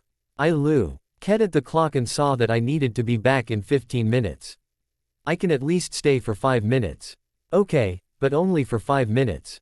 Thank you, Daddy. I laid down with them for the 5 minutes that I promised them and I almost fell asleep. By the time it was time for me to get up, they were both sleeping so I just tucked them in and then left their room. Rosalie was sitting on the couch when I walked in. Upon hearing me, she lifted her head and gave me a small smile. I need to get back to work, so you don't mind staying, right? Of course not. I nodded my head and made my way to the door. There was something else I wanted to say to Rose, but I couldn't decide if I should. About halfway to the door I decided I should. I turned around and walked back to Rosalie. If, by any chance, Bella comes by here, can you just tell her that I will go to her house later on, when I am done with work? Edward, why don't you wait for tomorrow? You look like the living dead right now. She said with concern in her voice. No, I will be fine, but you wouldn't mind just sleeping here, would you? I know it is a lot to ask, but I just really need to sort things out with Bella. I don't mind at all, Edward. But where am I going to sleep? You can sleep on the couch. When I get home I will just sleep in the girls' room. Are you sure? Yeah, of course. I walked up to her and hugged her quickly. Thank you, Rose. As I was pulling away, Rose said something else. Bella called Emmett last night. I looked at her in shock. She did. What did she say? She was asking about you because she was calling and you weren't answering. She sounded worried. I felt like complete shit hearing that, but I just couldn't talk to her last night. As much as I wanted to, I just couldn't. She kind of blew up at me because I told her how I showed you those pictures. I don't know how you are feeling right now, Edward, but I think that you should listen to her. Okay, I will. I left there and made my way back to work. It was 2 in the morning when Al finally let us leave. I was so tired I wasn't too sure it was safe for me to drive, but I needed to go to Bella's house. Rose texted me at about 11:30 and told me that Bella showed up at the apartment and she sent her to her house and told her I would go there after work. I was a nervous wreck. On my way to Bella's house, and I don't know why. I pulled up to her house and saw that there was a light on for where her living room is and walked up to the door and rang the doorbell. I could hear her practically running to the door and I felt better knowing she was close. See, that is what scared me the most. I was so in love with this woman that even though there is a possibility she may have cheated on me, I still wanted her near me all the time. I couldn't wrap my head around the idea of ever having to let her go. The control she had over me was insane. I heard her getting the lock undone and then she finally opened the door. She still looked as beautiful as ever. She looked a little tired, but that was to be expected. She gasped softly when she saw me. Edward, she said breathlessly. Her hands were clenched at her sides like she was trying to keep herself in place. Can I come in? I asked. Of course. She opened the door more for me and I walked straight to her living room. I sat down on the couch and she sat down on the other side. I sat on the couch just staring down at my hands for a small amount of time, just thinking of how to start this. Bella stayed where she was, just silently waiting for me to start. I turned my head and looked over at her. She was just looking at me and she looked across between relaxed and scared. You know what pictures I have seen, right, Bella? She nodded her head. But it wasn't what you think, Edward, I swear to you. She said adamantly. Well then what the hell was it? I said angrily. I knew deep down I shouldn't be blowing up at her, but no matter what the reason was, I was still angry from seeing the love of my life in the arms of 2 other men while I was thousands of miles away. She scooted closer to me on the couch, but not close enough to touch me. Rosalie told me you saw 2 pictures. I nodded my head, still looking at her. Well, the guy with the blonde hair that was talking to me is gay, Edward. He was making fun of another asshole that was at the party and I was laughing. And that asshole just happens to be the other guy in the other picture you saw. She looked away from me and brought her hand up to her eyes and I saw she was wiping away tears. Who was he, Bella? Why were you kissing him? I wasn't kissing him, he kissed me. That is bullshit, Bella. It takes 2 people to kiss, so I don't want to hear that bullshit from you. I yelled. I instantly felt bad about it because the tears fell from her face fast, but I needed to get it out. I have been holding in these emotions for too long. You don't understand, Edward. He forced himself on me. My head snapped up to hers. What do you mean, her forced himself on you? Did he hurt you? I was still angry, but now the anger was shifting to someone else. No, not really. He just wouldn't let me go, and I was trying to push him off, but he is a big guy. I got him to get off of me by stomping on his foot with my heels. When he finally got off of me, he LLED at me and told me it wasn't worth the money. I don't know what that meant, but it is insignificant. All you need to know is that I did not kiss him, Edward. Please believe me. She was trying to wipe away her tears as she was talking. But every time she did, they were replaced by new ones. Her hands were shaking and she looked like she was falling apart. I closed the space between us and pulled her up in my lap. She immediately wrapped her arms around my neck and buried her face there. I held on tightly to her middle and buried my face in her hair. Her scent was all around me and all of my anger for her was gone. It may sound crazy to some people that I would forgive her so easily, but I loved her and trusted her. I truly believe she wouldn't lie to me, and now hearing how this douche ag assaulted her made me just want to hold and protect her. I believe you, love. I believe you. I'm so sorry I even doubted you for even a second. She moved her hands to my hair and began to stroke it. She pulled her face away from my neck and moved her hands to trace my face. I understand why you did, you have no reason to say sorry. I nodded my head and then she leaned forward to kiss my forehead, then my nose. And finally my lips. It felt amazing to be kissing Bella again. We kissed with so much desperate passion, both of us trying to fill in the hole in our chests that was present in each other's absence. I had to pull away though, because there were still other things I needed to talk to her about. Bella, you said after that guy who kissed you, what was his name? Jacob. Jacob. I felt my blood boil by just saying his name, but there wasn't much I could do about him right now.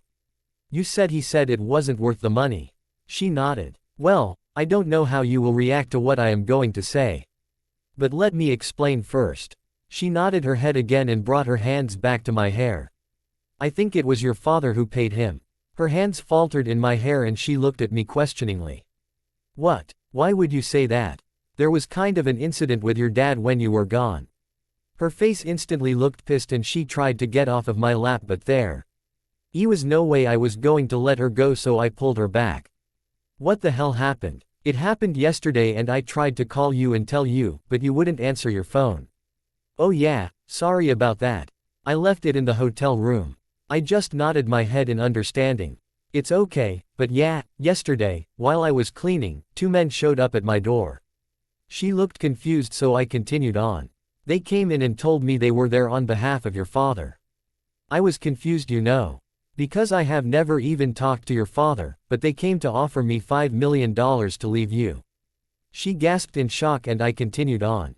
They pretty much told me if I was a good father and cared about my children, I would take the money to provide better for them, and if I didn't talk the money, I was intentionally subjecting them to a mediocre lifestyle.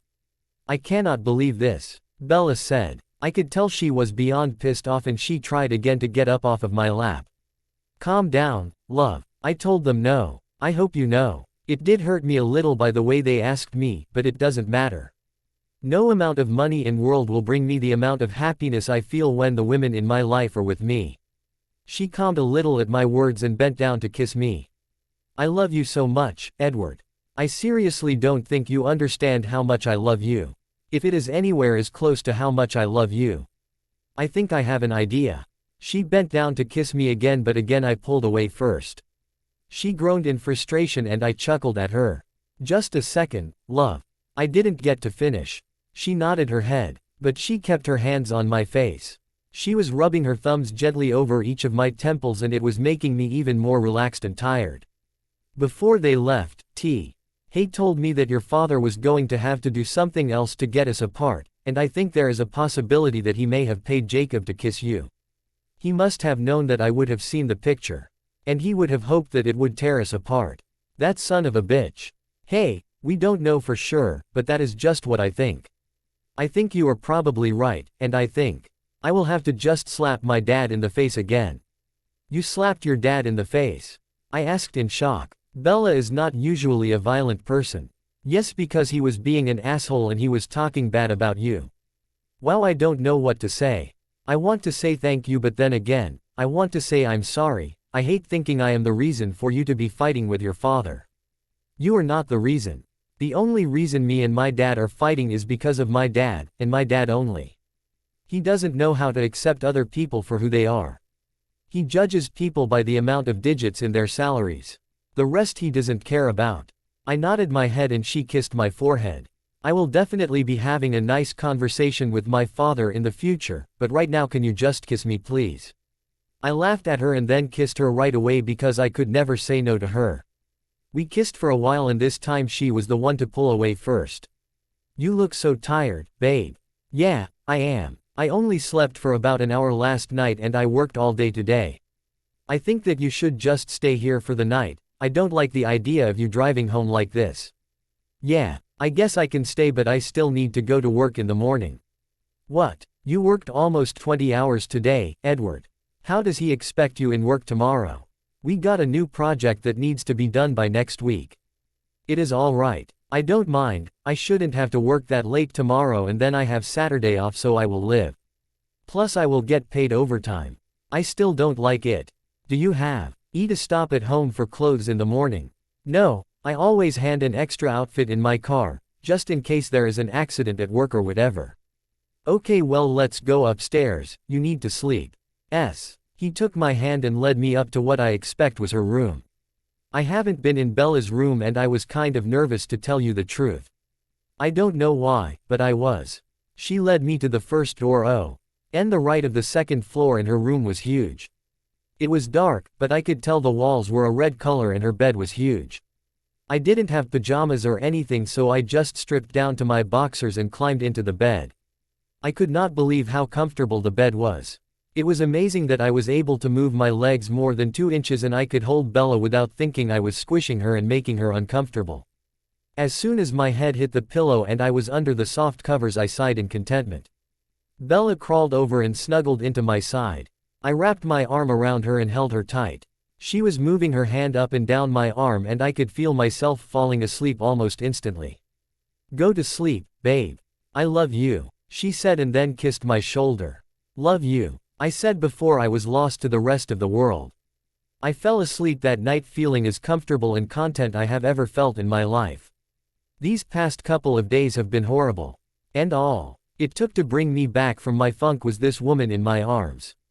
She is no doubt the love of my life, and between her and my daughters, I think I will always end up being okay in the end. I hope. I don't think you can do any more. You're like the hook in my favorite song. I wanna sing you. You're in my heart, you're on my mind. You pick me up at the lowest times in my life. Everything happens for a reason and now I see why. Wonderful Surprise. By Sean Lookoff. Bella point of view. I woke up again for the 4th time during the night.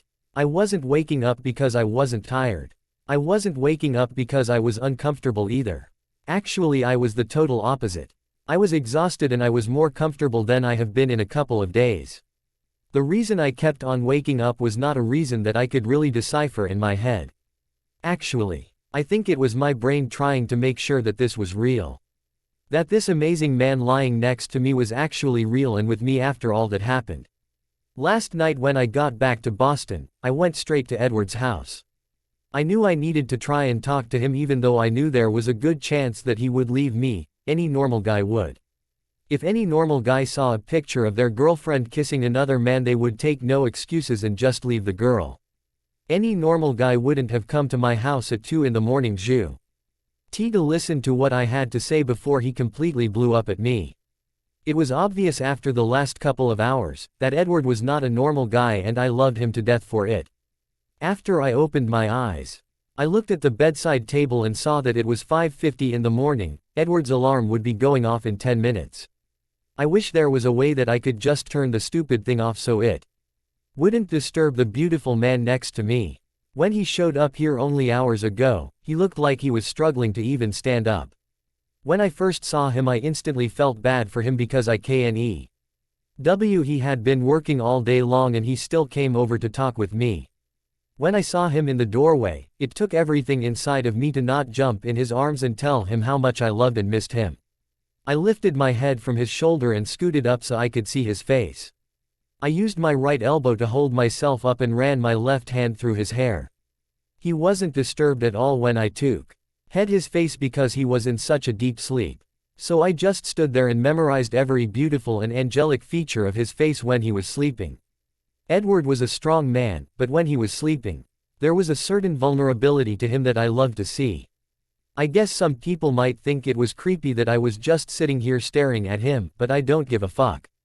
I have been deprived of seeing his face for 4 days and after thinking only hours ago that I may never see it again, I don't care how creepy it is, I need to remind myself that he is real.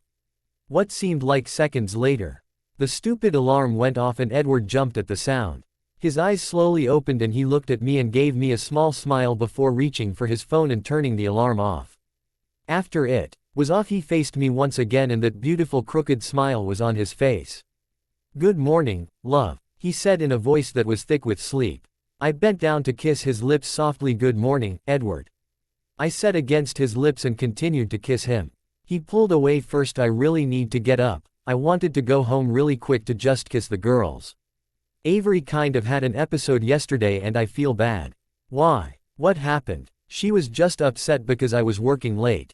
It was late and I am sure she was just overtired, but it still made me feel like shit."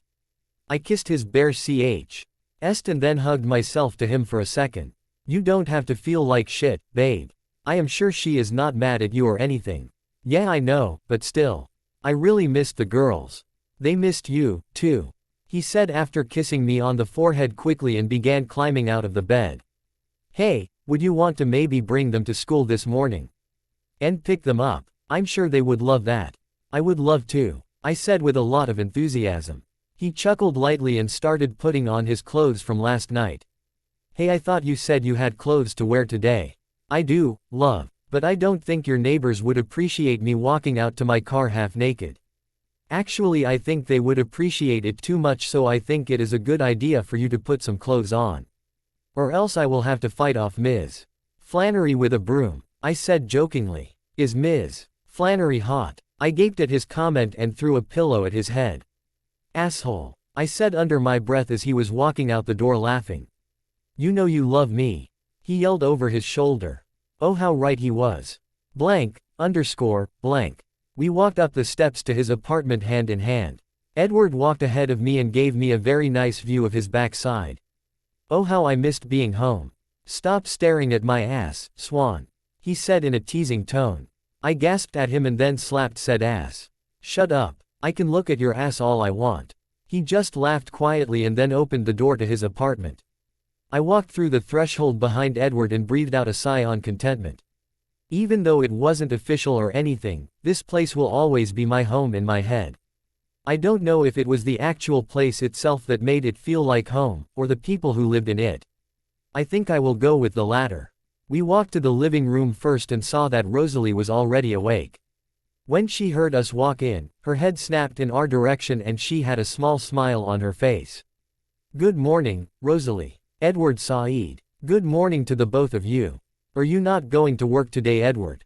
"Yeah, I need to leave in like 5 minutes, but you are free to go whenever you want. Bella said she would take the girls to school and stuff." "Oh, okay," she said, sounding kind of nervous. She started getting up and folding the blankets and getting her stuff together. "Oh, okay, well, I am just going to see the girls real quick," he said before kissing me on the forehead and giving my hand a squeeze before he let go and walked down the hall. It was really awkward just standing in this room with Rosalie.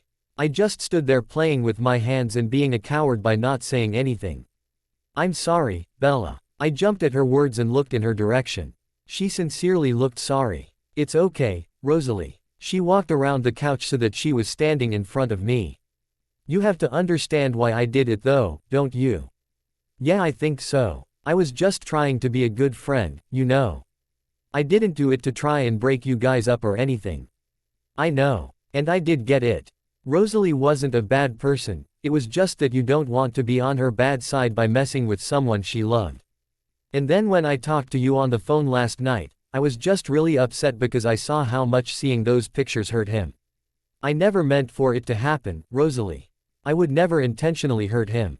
Even thinking about him being hurt at all by me makes me." I paused, trying to think how to explain it. I just can't even think about it," I said with my head down. Her hand reached out and she placed it on my shoulder, causing me to look up at her. "I know, Bella. I get it, you love him." I just nodded my head dumbly. "I can tell. So I am going to say sorry for what happened last night and for any other time I piss you off, because I know it will not be the last time you are mad at me." I smiled slightly. "But I would like it if maybe sometime we could hang out, you know. So I can get to know you more, and I won't be able to jump to so many conclusions," she said with a slight laugh. I smiled. "Yeah, I would like that." "Cool. she said while picking up her purse.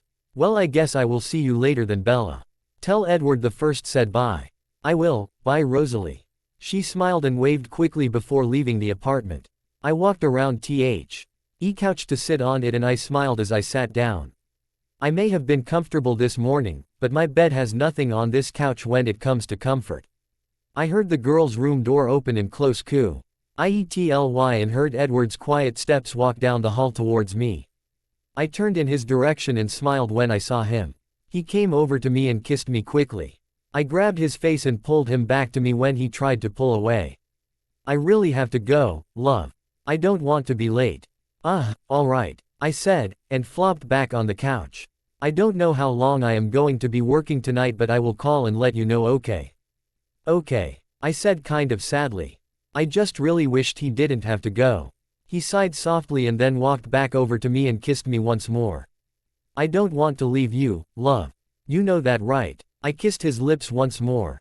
I know, I am just being a needy bitch because I just missed you a lot. I missed you too, but something has to pay the bills. Well, you know, I could always. He stopped me by putting his hand over my mouth. Let's not start that now, Bella. I just nodded my head and kissed him. I love you, babe. Hurry back to us. I love you too, and I always do. I finally let him go and he walked out the door. I took out my phone and saw that it was already 7:15 and knew I had to wake the girls up soon. I was so happy to be able to see them again. I couldn't wait to hear Avery's pointless and hilarious stories and listen to Harper's mature and fascinating thoughts. I passed the time before I would wake them up by just flipping through the channels. There was absolutely nothing on and I was getting more anxious to see them as each second went by. I looked at the clock and seen that I could let them sleep for another 5 minutes, but I just couldn't help myself. I turned the TV off and walked over the girls' room. I opened the door and decided I would wake up Harper first because she was always easier to wake up. I walked over to the side of the bed that she was on and started rubbing her back and calling her name. Harper, Harper, it is time to wake up. Her eyes popped open and when she noticed who it was she gave me a very dirty look. That look pierced through my heart because I was confused what she was mad about. What are you doing here? She asked with venom in her voice. Your dad asked me to bring you guys to school this morning since I am back and that was what I always did. Well, I don't want you to bring us to school. I stared at her in shock for a second. I had no idea where this was coming from. May I ask you why you are so upset with me, Harper? I already told you if you hurt my daddy that I would never like you again. My heart dropped at her words as I realized what she meant. She must have noticed how upset Edward was yesterday and he must have told her it was because of me. I couldn't blame her for being mad at me though, she was young, she doesn't know. Listen, Harper, I know your daddy was upset yesterday, and I am not going to lie to you and tell you it wasn't because of me, because it was, but I was all just a big understanding. Is my dad still mad at you? No. She studied me for a couple of seconds like she was trying to figure out if I was lying or not. Whatever, she said and then climbed out of her bed and into the bathroom. I sat in her bed, still in shock. And then I sighed in frustration knowing that I would have to work extra hard for Harper to not be mad at me anymore. I got up off of her bed and made my way toward Avery. I hope she isn't mad at me or I think I might just cry. I had to shake her a little to get her to wake up because she was not moving at all. Once I finally got her attention, and she heard my voice, she got up really fast and jumped in my arms. I wrapped my arms around her and in that moment I realized just how much I missed her. Beulah, you here? She squealed in excitement. I laughed with her. Yes, I'm here. I told you I would be back in a couple of days. She nodded her head and then laid it on my shoulder. I love you, Beulah. I love you too, Avery. I said while trying to hold my emotions in. I wanted to cry. It was a combination of Harper hating me and Avery excited to see me that had my emotions all messed up. She lifted her head off of my shoulder and looked around the room.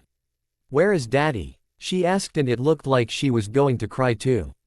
He had to work, honey. She whimpered a little bit and then rested her head back on my shoulder.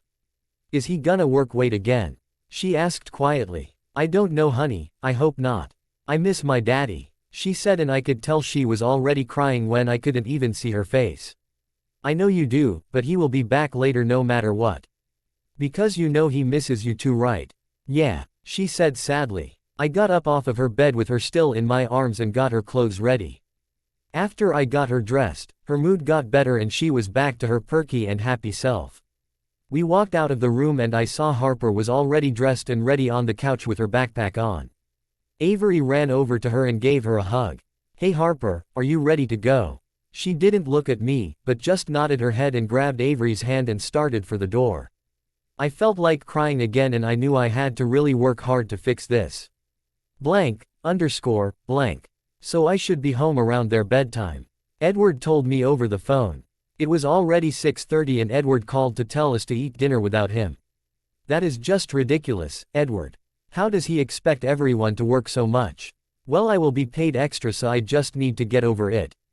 I sighed softly. Okay then. So how have they been today? They have been good. Harper still won't talk to me, but other than that, they have both been perfect. I'm sorry about that, love. I will talk to her when I get home. It's okay, I get it. She is just very protective of you. He sighed sadly. I know, and she shouldn't have to be. I wanted to say something but I couldn't think of what. Can I talk to them really quick? Of course. I brought the phone away from my face and called for Harper and Avery. They both came running in the kitchen and I put the phone on speaker and put it on the table so he could talk to the both of them. Hello, my loves. Daddy. They both squealed. I was happy to see Harper with a smile for what I think was the first time today. Are you guys being good for Bella? Yes, Daddy, we is being viewy good. Avery said. Good girls. I have to work a little late today, but I should be home at about your bedtime, so you guys will eat dinner with Bella. Harper's smile faded and she stomped off to her room and slammed the door. What was that? Edward asked with concern in his voice. Harper ran away and swam the door. Avery said like it was no big deal. Edward sighed in frustration. Okay, well Avery, can you please tell your sister that I love and miss her and I will be home later. Yeah, she said and I saw her lips start to quiver. Good girl. I will see you later, okay, baby. I love you, sweetheart. Love you, Daddy. She squeaked and a single tear rolled down her face and she walked away to the living room. I took the phone off of the table and took it off speaker phone and put it to my ear. I could hear Edward breathing on the other end but he wasn't saying anything. Babe, are you there? Yeah, I'm sorry, I just feel bad. Babe, it's not your fault. I know, well I have to go, love, I will see you soon. Okay, I said and then we hung up with each other. I decided that I would just order some pizza for the girls and I, considering there wasn't much to make in the house. I walked to the living room and asked what Avery wanted and she said she was in the mood for cheese. I went to the girls' room to ask Harper. I knocked on the door and she didn't answer. Harper, what kind of pizza do you want? I called through the door. I don't care, leave me alone. I felt a lump in my throat and I tried to fight it back. I just nodded my head even though she couldn't see me and walked down the hall to call for pizza. When the pizza came, Harper came out to eat with us, but she didn't say anything unless she was directly spoken to by Avery. She went off and took a shower without even telling me, and when she was done she sat on the living room couch reading a book, waiting for Edward to get home. Once Avery was washed up and ready for bed, we went into the living room and watched TV. I sat on the opposite end of the couch of where Harper was sitting and Avery moved between me and Harper. At around 9, Edward finally came home. As soon as the girls heard his keys in the door, they both ran to him. I heard them both scream his name and I heard Edward's happy laugh and him kissing them repeatedly. He walked into the living room holding both of them in his arms. He gave me breathtaking smile and I gave him one right back. Okay young ladies, it is way past your bedtime, so why don't you both go say thank you and good night to Bella.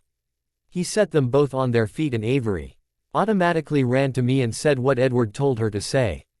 Harper, on the other hand, stood standing next to Edward with her arms crossed over her chest. Edward looked down at her and spoke softly but firmly. Harper, go say good night to Bella. No. Excuse me, he asked. Do you want to rephrase that? No. I said no. I don't want to say good night to Bella. She said, staring up at Edward. Harper Elizabeth Cullen, you need to watch your mouth, you know better than to talk to me that way, and you know not to be rude to other people. He said louder and he was almost yelling. She backed off from him and I could see her lip quiver. It killed me to see her like that, and I just wanted to tell Edward not to worry about it, but I also didn't want to interrupt his parenting. She continued to stare at him but not say anything. A couple of tears finally fell down her face and she stood quiet. Harper, why are being like this? Why are you being a brat today? Because I hate Bella. I don't want her to be here anymore. I know what happens when daddies get girlfriends and I don't want her here anymore. She yelled louder than I ever thought she was capable of. Her words sent a sharp pain right to my chest and I was on the verge of crying. Harper. Edward saw it in shock. What has gotten into you? What do you mean you know what happens when daddies get girlfriends? Edward saw it in a loud voice. He looked across between angry, confused, and concerned. Abby told me. She said her daddy got a girlfriend and now her daddy hates Abby. She said her daddy hates her and hits her and saw it. He doesn't love her anymore and he wants her to go away. She yelled and her tears were flowing freely down her beautiful face. Edward's anger immediately vanished and was replaced with pain. He immediately walked to Harper and got down on his knees and pulled her shaking form in his arms. Avery had her head on my shoulder and was holding on tight, and I could tell it was affecting her to see her sister like that. Tears began to fall down my face at the sight before me. I felt horrible for Abby. She was such a sweet little girl and she didn't deserve a father like the one she had. I also felt horrible for Harper. That little girl was amazing, but she held the world on her shoulders and it pained me to see her have to deal with it. Edward pulled Harper off of his shoulder and smoothed her hair out of her face and wiped the tears from her eyes. Harper, I need you to listen to me right now, okay? He said softly. She nodded her head and continued looking at him. I could never, ever hate you, honey. And I would never, ever hit you. Just because Bella is my girlfriend, it does not mean in any way that I will stop loving you or your sister. I will love you both, forever no matter what. Do you understand me? She just nodded her head. Is that why you were so mean to Bella today? Because you wanted her to leave? Yeah, honey, Bella is not going to leave, okay? And just because I am with Bella, it doesn't mean that the relationship between me, you, and your sister is going to change. You understand that, don't you, honey? Yeah, I guess so. Now, as for Abby, I will go to her house and see if I can talk to her father. Maybe. No, she said abruptly. She told me not to tell anyone or else her daddy will get very mad at her. Edward's face looked torn and he finally gave her the answer she would want. Okay. Baby, I won't say anything. She kissed his cheek and then laid her head back on his shoulder. Now do you think that you can apologize to Bella, please? She lifted her head and nodded her head. I set Avery down and she made her way towards me, and once she got to me, she hugged me tightly. I'm sorry, Bella. I'm sorry I was so mean to you. I was just scared. I don't hate you, Bella. I love you. She said against my neck. More tears fell from my eyes and I turned my head to kiss the side of hers. It's okay, Harper, I understand. I love you too, and I promise. I will never take your daddy away from you. I know. I waited out in the living room for Edward to come out from putting the girls to bed. He walked out after about 15 minutes of being in there and he walked straight to the couch and sat down next to me. He put his elbows on his knees as he rubbed his eyes with his hands. I scooted closer to him and smoothed my hand over his hair, feeling the soothing texture of it under my fingertips. Are you okay, babe? He lifted his head and I could see the tears in his eyes and my heart fell just looking at him like that. I scooted closer to the right end of the couch and pulled Edward down so he could lie on the couch with his head in my lap. I stroked his hair and face with my right hand and he held my left hand to his mouth and kissed it multiple times. I don't know, Bella. I just feel like everything is hitting me at once. I can slowly feel myself failing them and it is killing me. What are you talking about, Edward? You are not failing them. It sure as hell feels like it. While you were gone, I had a meeting with one of Avery's teachers and she told me Avery may need extra help in school. She was even saying she may need special education classes. How could I not have noticed her struggling? My hands paused in his hair for a minute because I was shocked at what I heard. I can't believe that, Edward. It is not your fault, Bako. Say I am sure anyone who knew her would never think that. I began to stroke his hair again. What are you going to do? She has some sort of evaluation with a doctor tomorrow. Wow. Yeah, and now I Have Harper, who is growing up way too fast, and she is putting too much pressure on herself to help everyone else around her, and I don't know what to do to help her." His face got even sadder than before, and I saw a tear fall down his cheek. That single tear hurt my heart more than I thought possible. And she actually believed for a little while that it was even humanly possible for me to not love her. His voice cracked and he tried to blink away his tears. "Hey, she is just confused. Abby is her only real friend, and when she says something, Harper is going to believe her. She was just afraid, Edward." "I know, but it still hurt." I bent down and kissed his forehead. "I know, babe. But you need to stop beating yourself up, okay? You are the best father I have ever seen, and you need to realize that." "Thank you, Bella." I bent down and kissed his lips this time. "I love you, Edward." "I love you, too," he said with his eyes closed. I moved myself from beneath his head and he groaned. "All right, Mr. Cullen, I think it is about time you went to sleep. You look exhausted." He nodded his head and I went to get the pillow and blanket. He got up to go change and I laid down on my side with my back against the couch waiting for him. I heard his tired footsteps coming closer, and then he laid down on his side next to me so he was facing me. He scooted down and rested his head right over my boobs. "And this is comfy. These make a nice pillow." I laughed quietly at him. "Shut up, perv. You know you love me." Oh, he has no idea. Fathers, be good to your daughters. Daughters will love like you do. Girls become lovers who turn into mothers. So mothers, be good to your daughters too. Daughters, by John Mayer. Edward point of view. "I no wanna go to a doctor, Daddy," Avery told me as I was helping her get dressed Saturday morning. Her appointment was at 9, and I was so nervous I could barely function. "I know you don't, baby, but this doctor isn't going to give you shots or anything. He just wants to talk to you for a little while." "Why does he wanna talk to me?" "Because you are such a special and precious little girl," I told her. She smiled wide and then gave me a quick hug before running out to Bella and Harper. Luckily, after the fiasco last night, Harper was being nice to Bella again. I could tell it hurt Bella when Harper was upset with her and being so mean, but all of T. Hurt went away yesterday once Harper apologized and told her she loved her. It also hurt me more than I thought possible when I heard what Harper had to say. I was hurt when I thought of poor Abby. Why and what that sweet little girl had to go through. I was hurt that Harper was hurting because of it. And I was hurt because Harper thought that it was even possible for me to ever hurt her or not love her.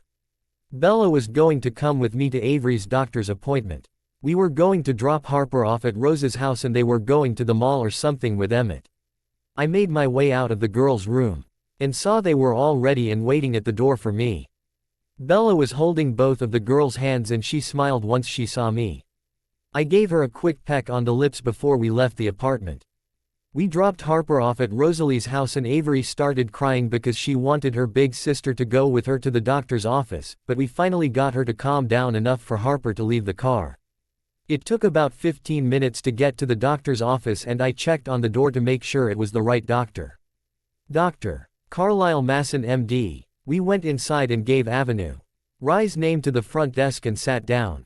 The whole time we were waiting to be called in, my leg was bouncing and my hands were in fist because they were shaking so much. Avery was playing with the TTLE toys that they had in the waiting room. Bella was sitting next to me and once she noticed my nervous twitching, she took my shaking hands in hers and smoothed her hand over it to get me to calm down.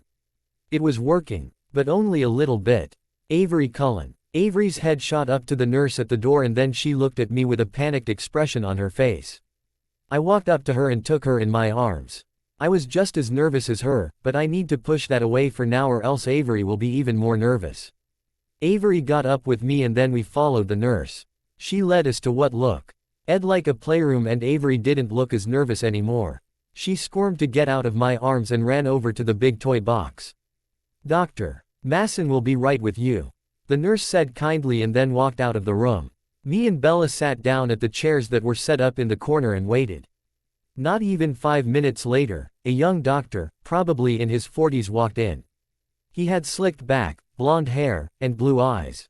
He looked very familiar. He had a big smile on and he made his way towards me with his hand out. "Hello, I am Drive Masson, it is nice to meet you." I took his hand and shook it. and kept staring at him because he looked like someone I have met before. "Hi, I'm Edward Cullen. Have I met you before?" I don't know." He stopped and stared at me for a couple of seconds and then it was like a light bulb went off. "Cullen, Edward Cullen, you wouldn't happen to be related to Jack Cullen, would you?" Just hearing his name caused a pain in my chest because I just missed him so much. Bella squeezed my hand to comfort me and I squeezed her hand back in thanks. "Yes, he was my brother." "Ah, yes, I remember now. I used to teach at Harvard. I was his professor. I believe we met when you came to visit with Jack." "Yes, that is where I know you from. Well, it is nice to see you again."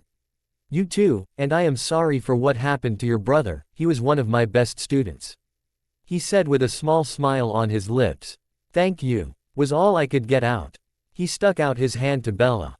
"Hello, I am afraid we haven't met before. I am Carlisle Masson." "Hi, I'm Bella Swan," she said while shaking his hand. "Ah yes, I have heard about you, Miss Swan, but it is great to meet you in person." "Thank you," she said shyly. "All right, well, Mr. Cullen, I think it would be nice if you introduced me to that beautiful daughter of yours," he said, gesturing towards Avery who was in her own little world playing with some dolls. "Avery honey, come over here please." She put her dolls on and then ran over to where we were standing. Dr. Masson got squatted down so he was eye level with her and then introduced himself. "Well, hello, cute girl, my name is Dr. Masson, what is yours?" "My name is Avery Grace Cullen and you have pretty eyes." Dr. Masson threw his head back and laughed. "Why thank you, yours are beautiful as well." Avery just blushed and looked down to the floor. "So do you say we let your dad and Bella go outside for a little while so I can talk to you for a little while?" "Okay," she said and then ran up to give us both hugs. Me and Bella walked outside of the room and waited.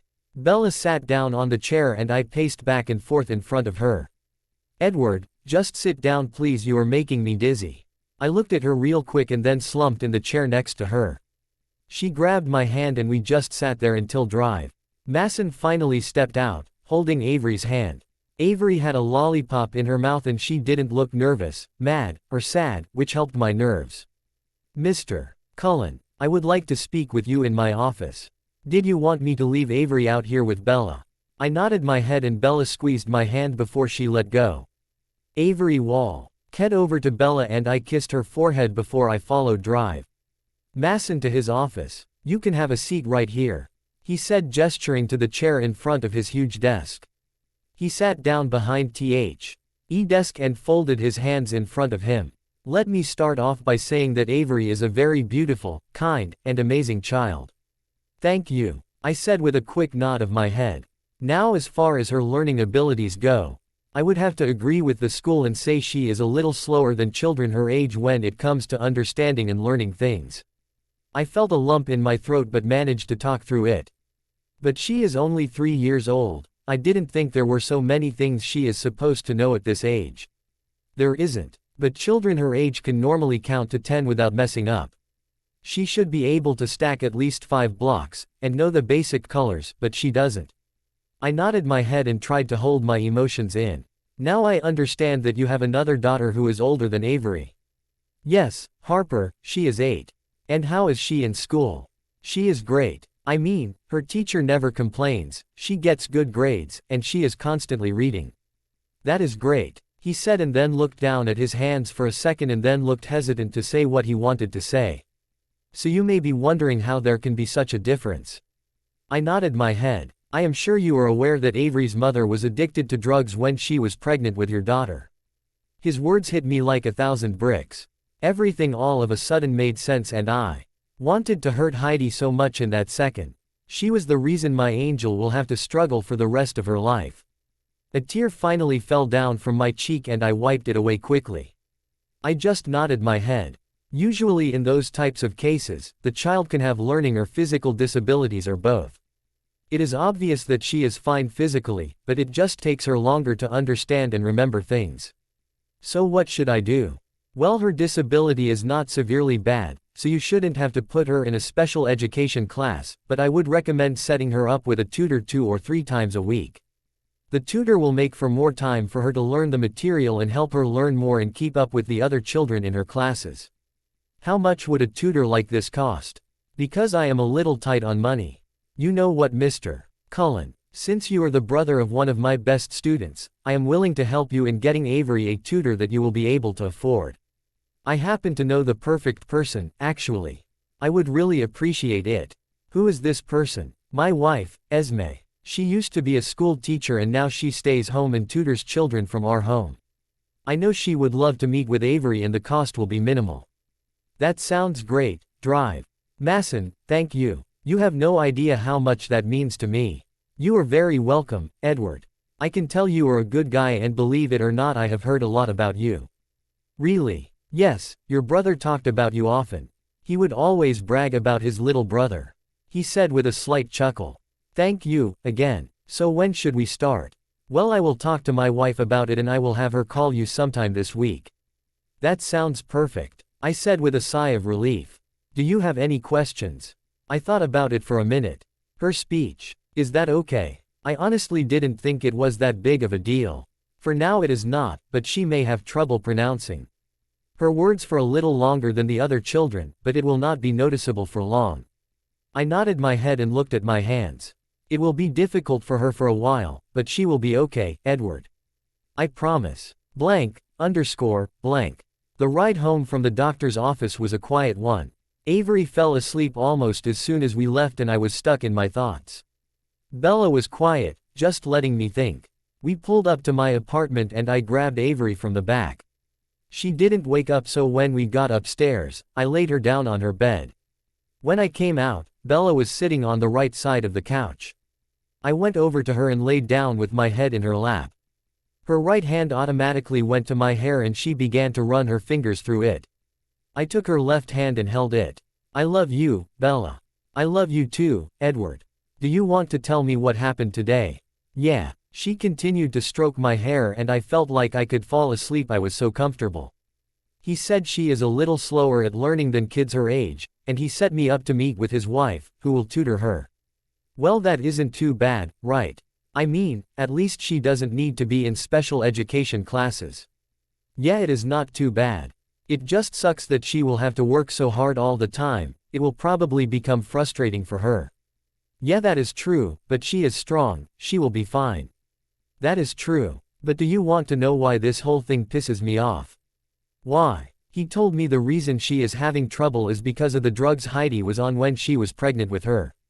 I said softly. Bella gasped and I continued. I know. I just want to hurt her so much, Bella. I wish there was a way she can see how her actions are affecting her and be hurt by it.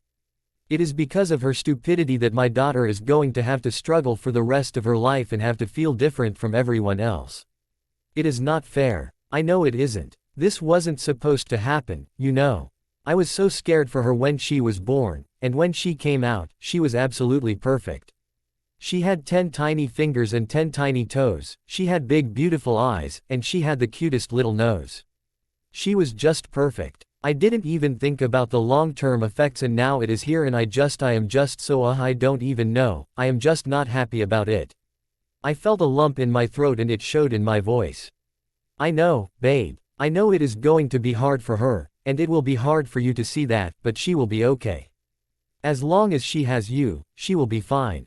I nodded. Yeah, I hope you are right. But there was something else I wanted to talk to you about.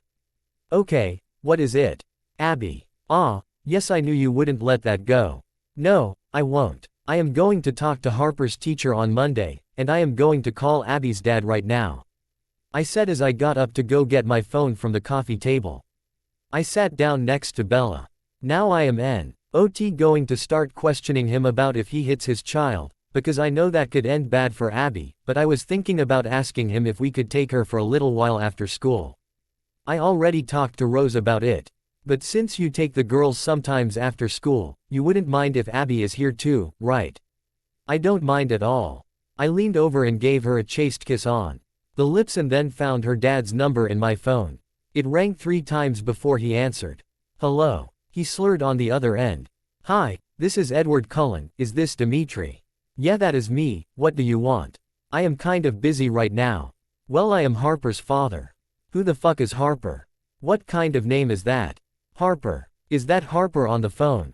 I heard little Abby say on the other end. No, it's some guy. Shut up, I am on the phone. I wish I could punch this asshole in the face. So what did you want again? Well, Harper is a girl in Abby's class, and Abby has been to our house once for a birthday party. But I was wondering if you would mind she came over every day after school just until 6:30. Fuck yes, that sounds great. It killed me how fast he agreed to let Abby go to my house. He didn't even know me. Okay, well, would you mind picking her up though? Yeah, I will pick her up. Okay, we will take her starting Monday. Yeah, okay, bye. And then he hung up. I hit end on the phone and then threw it on the table. That guy is a douchebag, I said while sitting back further in the couch. I can only imagine. I looked over to Bella and smiled. I scooted Ed closer to her and grabbed her face in my hands and kissed her fiercely. I wasted no time sliding my tongue on her bottom lip and she wasted no time allowing it entry into her mouth. She moaned softly against my mouth and I kissed her deeper. She put her arms around my waist and inched her hands under my shirt and along my bare back. The feeling of her fingernails dragging along my back gave me goosebumps and I pushed her back on the couch and got on top of her. We made out like that until I began to want more. I pulled away and she groaned, "I'm sorry, love. But I know if we go any further, I won't be able to stop myself." I know. She sighed in frustration and looked away from me. Hey, I said softly. She turned her head and looked at me. What do you say to going on a date with me? I would say I would love that, she said with a small smile. Well, Ms. Swan, are you free Saturday night? I don't know, I think I need to check my schedule, she said. I bent down and growled and gently bit her shoulder. Ah, Edward, that hurt. Oh please, I barely even bit you and you know you liked it, I said while kissing along her neck. Whatever, and I was just kidding, you jerk. Of course I am free Saturday. Good, I said and pecked her lips and I got up from on top of her. I sat back on the couch and pulled her to my side and held her there. She placed her arm across my stomach and moved her hand across it a couple of times. So what do you want to do before the little one gets up? I don't know. What do you want to do? What about Candyland? I asked jokingly. I think I have played that game more than any other 25-year-old woman on the planet. Yeah, I guess so. Hey Edward, do you have any pictures of the girls when they were babies? Oh, Bella, I have tons of those. That is actually a good idea. I got up and got the albums that I put together and we started with the album where Harper was a baby. Bella seemed really interested in looking at every picture and she asked questions about each and I told her story after story. I turned one of the pages, and the picture on the page was one of Jack and Harper. Jack was holding a 3-year-old Harper and they were cheek to cheek and smiling big for the camera. Is this Jack? Bella asked softly. Yeah, that was taken a couple of weeks before he died. Bella could tell seeing it was affecting me and she turned her head to kiss my chest. He was really handsome. Yeah, he looked a lot like my dad. Do you have pictures of them? Your parents, I mean. I don't know if you would believe this, but no. They never really took pictures with Harper. I began to get mad just talking about them, so I just turned the page abruptly and the next picture was Harper with mad face on. The picture made me smile and my mood became lighter. Bella laughed. She is absolutely adorable. Blank. It just got finished putting the girls to bed and me and Bella were just lying on the couch, both of us really tired. I was rubbing my hand up and down Bella's arm and she was rubbing her hand across my bare chest. Babe, I heard her say softly from my side. I said with my eyes closed. Do you think after our date, we could maybe spend the night at my place? I knew why she was saying this because I was going to ask her the same thing. We were ready. I think that would be a very good idea, love. I love you so much, Edward. I love you, too. I fell asleep not long after that. I dreamt about our date next Saturday and it was safe to say I could not wait. I love this woman, and I can't wait to have her in every way possible. If the sun refused to shine, I would still be loving you. When mountains crumble to the sea, there will still be you and me. Kind woman, I give you my all, kind woman. Nothing more. Thank you, by Led Zeppelin. Bella point of view. Oh my god, this week has been hell. Edward worked until 8 every day. I stayed home with the girls and they were exceptionally crabby because they missed Edward and wanted nothing to do with me at the end of the day. Abby came over every day, and she was so quiet. She was very shy, but whenever she would talk to me she was so sweet. Her low life of a father picked her up every day and she always looked so sad to leave. Today was Friday and I was currently making the girls' dinner. I was making spaghetti, and the girls were in the living room watching TV.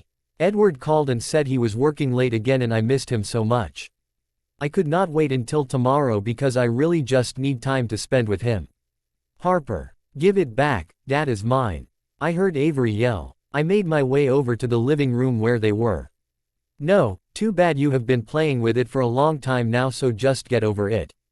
Harper said. I hate you. I hate you. I heard Avery scream and I could tell she was crying. Hey, what is going on in here? I asked sternly when I walked in. I saw that Harper had the pink My Little Pony that I bought for them yesterday. I bought them each one, but of course they had to fight over the same one. I just took the toy, because Avery had it all day and she wasn't sharing. Yeah, but you don't have to just take it from her, Harper, you should ask her. I told her. Well, I asked but she said no. So she deserved it, she said while shrugging. Yeah, but that is my pony. Avery cried from her spot on the floor. Harper, can you please give it back to your sister, and you can have a turn in 10 minutes. No, I don't think that is fair. So stubborn, just like her father. I turned over to Avery. Avery, honey, can you just be a big girl and let her use it for a little while? She got up off of the floor. Whatever, I don't care, I am going to my womb. I just want my daddy. She screamed and then stomped off to her room. I'll go talk to her. Harper, you need to try being nicer to her sometimes. Harper looked like she felt bad that Avery was really upset. I'm sorry. You can tell her she can come out and have it if she wants. Me and Abby will just play with something else, she said with a sigh of defeat. I made my way over to where Avery was so I could comfort her. This wasn't the first time this week that she has thrown a fit like this. She has barely seen Edward all week and it has been really upsetting her. Harper wasn't happy about it either. But she is older so she knows how to deal with it more. I walked in to see Avery curled up on her bed. I walked over and sat on the edge of her bed so I could look at her. I pushed her hair out of her face. Avery, honey, Daddy will be home later. I know, but then I have to go to bed. She whined. Yeah, but today is Friday and tomorrow he doesn't have work, so you can see him all day tomorrow. I know, but I still miss him, she said and more tears ran down her face. She is killing me here. I miss him too, and I know he misses all of us, but he has to work, honey. Why don't you come with me and help me make dinner? Okay, she said quietly and then got out of bed and walked out to the kitchen with her head down. I sighed in frustration while still sitting on Avery's bed. The girls both miss him so much from barely seeing him this week. Is it really fair for me to take him away from them tomorrow for our date? Blank. I was sitting on the couch with He girls after dinner and Abby got picked up and we were watching Finding Nemo again. It was already 8:15 and Edward wasn't home. The movie was almost done when Edward finally walked into the house. The girls shot up from the couch when they heard the door open and shut. Edward must have ran to the living room, because they reached him right at the entryway. I turned around and felt better at just the sight of him. He looked happy to be home but I could tell he was exhausted. Al has really been making him work too hard. He was filthy from head to toe, but that didn't stop the girls from hugging him tightly and kissing his cheeks repeatedly. Oh my God, I missed you both so much. Edward sighed while squeezing them both to him and kissing their foreheads. Can we go to bed later tonight, Daddy? Harper asked. Nice try, kiddo, but no. You guys need to go to bed early because do you know what we are going to do tomorrow? He asked excitedly. What? They both replied even more excited. We are all going to go to breakfast together at IHOP. Yay! The both yelled and started dancing around him. Edward laughed and joined them in dancing. He was doing some seriously Dirkalicious moves that made me love him even more. It amazed me how much these girls appreciated. They were over the moon with happiness by just going to breakfast to IHOP. For most kids that is not a big deal. Alright you dancing machines, I need to go take a shower because I feel like a piece of dirt.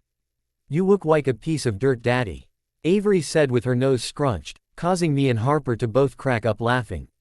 Edward was trying to act hurt but he was trying to hold back a smile. Why thank you my sweet daughter. he said sarcastically. That only caused me and Harper to laugh more, and Avery just shrugged. Edward finally laughed, and then he made his way over to me. He kissed me quickly on the mouth. "Hello, love." "Hello, Edward," I said while tracing the dark rings under his eyes. "You look exhausted, babe." "I am, but I will live," he said with a big smile. He kissed me once on the forehead and went to go shower. I turned to the girls and saw they were both still jumping around and hyper. It was good to see them in a good mood again. Blank. I was cleaning the coffee table when Edward got out from putting the girls to bed. He walked Ed over to the front of the couch and dramatically fell onto it face first. I crawled over to him so I was face to face with him. "You ready for bed?" I asked. "You have no idea, love. So I take it you had a rough day," I said while playing with his hair. "Yeah, you could say that. I just don't know if I can keep on doing this, Bella," he said sadly. "What do you mean?" "I don't know if I can keep this job. It is all just so tiring, and I never get to see you or the girls anymore.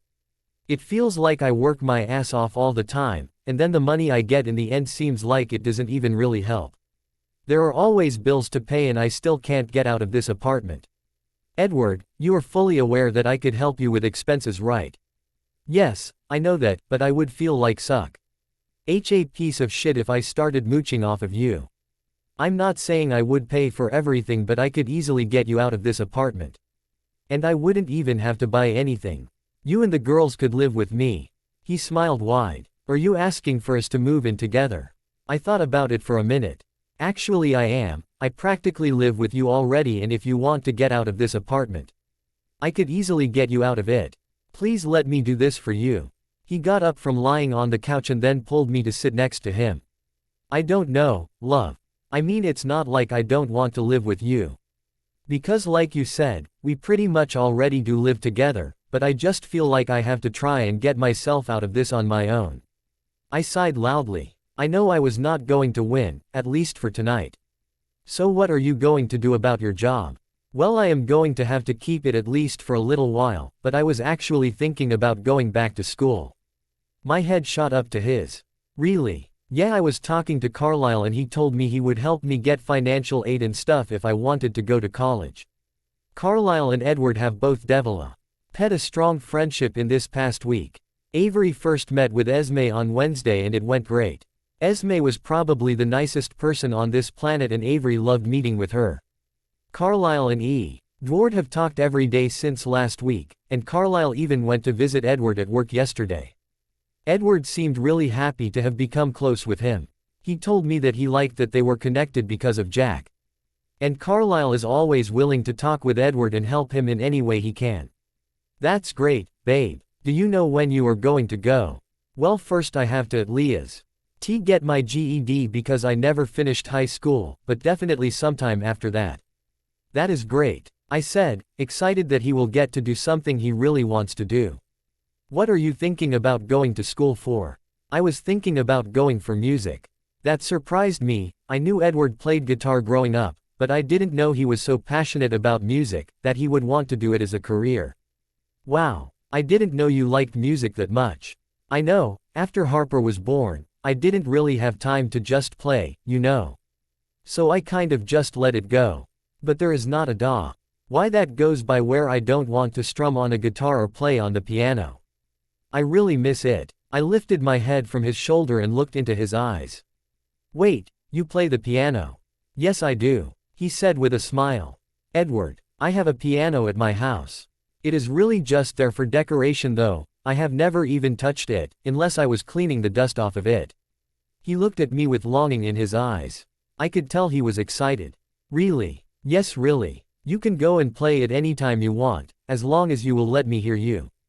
"Of course, love," he said and then leaned towards me so he could kiss me.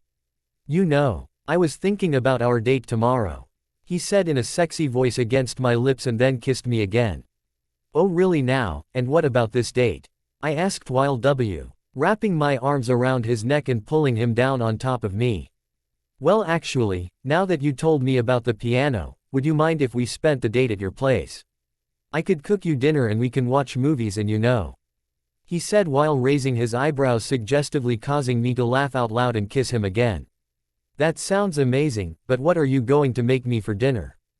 Grilled cheese. Actually, I am expert in the art of making chicken Alfredo, he said in an Italian accent which also caused me to laugh. But the girls don't like it, so I never get to make it. He saw it with a pout that I couldn't help but kiss. That sounds delicious, I said after I pulled away. I am surprised you even still want to go on the date, since you barely got to see the girls this week. Edward rolled over so he wasn't on top of me anymore and then laid down by my side on the couch and we both snuggled into each other. Well, I was actually thinking about asking you to reschedule I already made plans with the babysitter, he said with a smile. I'm sure Rose wouldn't have minded, babe. If you don't want to, you don't have to. I in no way wanted to reschedule this date, but I knew that Edward barely got to see the girls, and their needs always come first to him. Well, I want to, and Rose isn't our babysitter. Oh, then who is? Alice. Blank, underscore, blank. It was 5 in the evening on Saturday and Edward and I were dropping the girls off at Alice's house. Both girls were very excited to be sleeping at their Auntie Alice's house. Today has been a really good day. When we all got up in the morning, we went to IHOP like Edward promised and the girls were over the moon with happiness.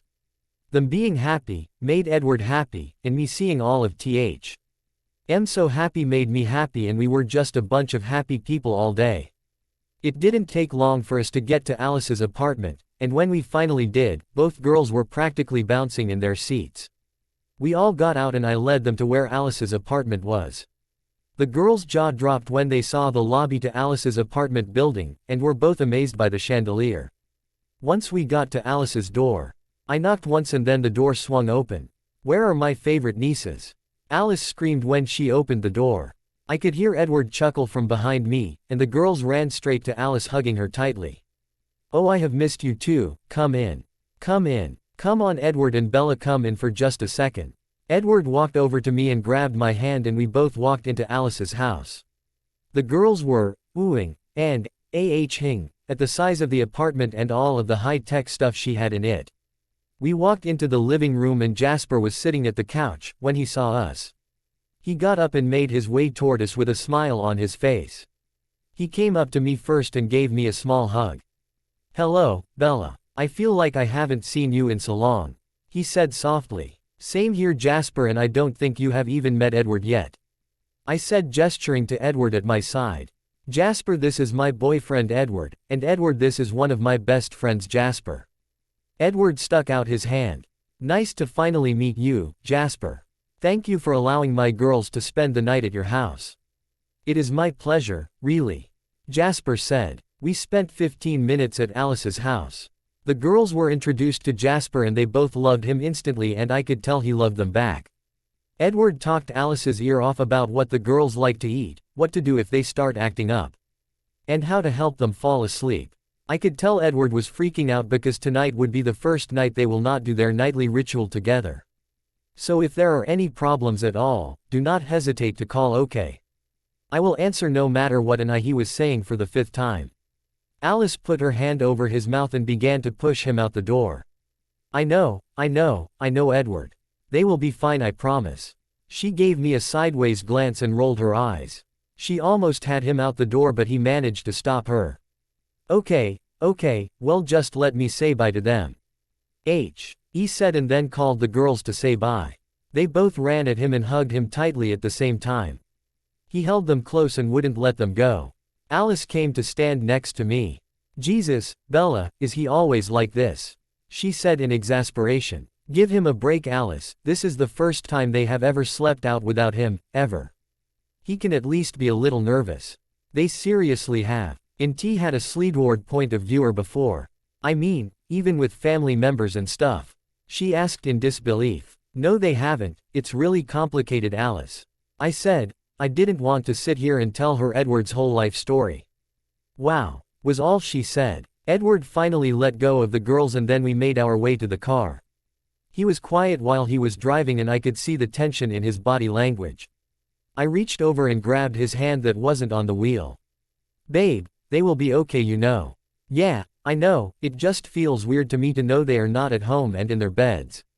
And it will be weird to not sit with them before they go to bed. But I will get over it. I brought his hand up to my lips and kissed the back of his hand. By the time we got to my house, he was back to his old self and he actually looked excited and happy for our date. I walked to the door ahead of Edward while he brought the grocery bags in. I was really looking forward to Edward's cooking skills beyond grilled cheese. I walked into the kitchen and Edward entered soon after. He placed the bags on the island and started taking out the ingredients. I just sat down on one of the stools and watched him. Awkward. Edward sighed in a very high-pitched, sing-song voice. What the hell was that? I asked between laughs. Why you don't like when I talk like this? He asked in the same high voice. You are a very strange person, Edward. Maybe I am, but you are my girlfriend, so what does that say about you? He asked while raising his eyebrows in question. He is so fucking cute. I guess. I don't really care what that says about me.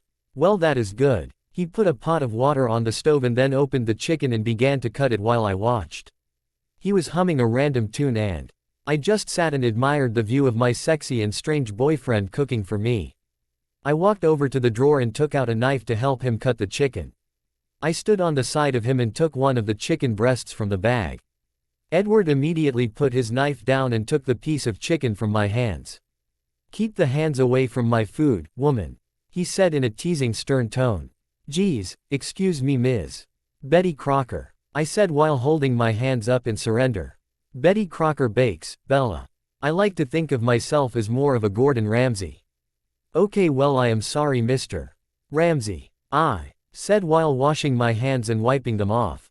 Yeah, you better be sorry, now piss off, you fucking donkey, he said in a perfect impression of Gordon Ramsay. I knew he was just kidding, but I tried to hold in my laugh and I hit him on his chest really hard. Whatever, asshole, I said, still trying to keep in my laugh that was just begging to come out. I'm just kidding. I love you, he said, leaning over and puckering his lips to me. I stared at his lips for a couple of seconds and then decided to not pass up the opportunity to kiss him just to pretend I was mad. I got on my tiptoes and kissed his beautiful lips and then I finally started laughing. Well, I guess I will just set the table and maybe watch some TV while I wait for you to finish since I am not needed here, I said while kissing him once again on the lips. I made my way out to the living room. Oh, and I love you too, you big dork, I yelled over my shoulder. You love it, he yelled back. I laughed under my breath and then put the TV and ironically, Kitchen Nightmares was on. I decided to watch that for a couple of minutes before Edward called for me. Bella, I need your help, he yelled and I could tell he was frustrated. I got up off of the couch and saw that he was staring at the oven. What is it, babe? I asked while walking up next to him. Why does this oven have so many fucking buttons? All I want to do is set it to 350 degrees. He said. I laughed at his exasperated expression and then reached over to set it for him. All you have to do is press the temperature button and then type in the amount you want. What the hell? Whatever happened to the little dial? This oven was really expensive, Edward. I don't know why they don't have the dial, I said while chuckling at him and his frustrations with the oven. I grabbed his arm and turned him around so he was facing me. I wrapped my arms around his neck and pulled his face down to mine so I could kiss him. He brought his arms around my waist and pulled me tightly against him. The kiss began to get out of hand fast, but for once, we didn't need to stop. Edward turned me around and started to push me back, all while still kissing me. He U-ed me back until I felt my back hit the island. Edward brought his hands to the side of my waist and lifted me onto the island. My legs automatically wrapped around him and my arms stayed at their place around his neck.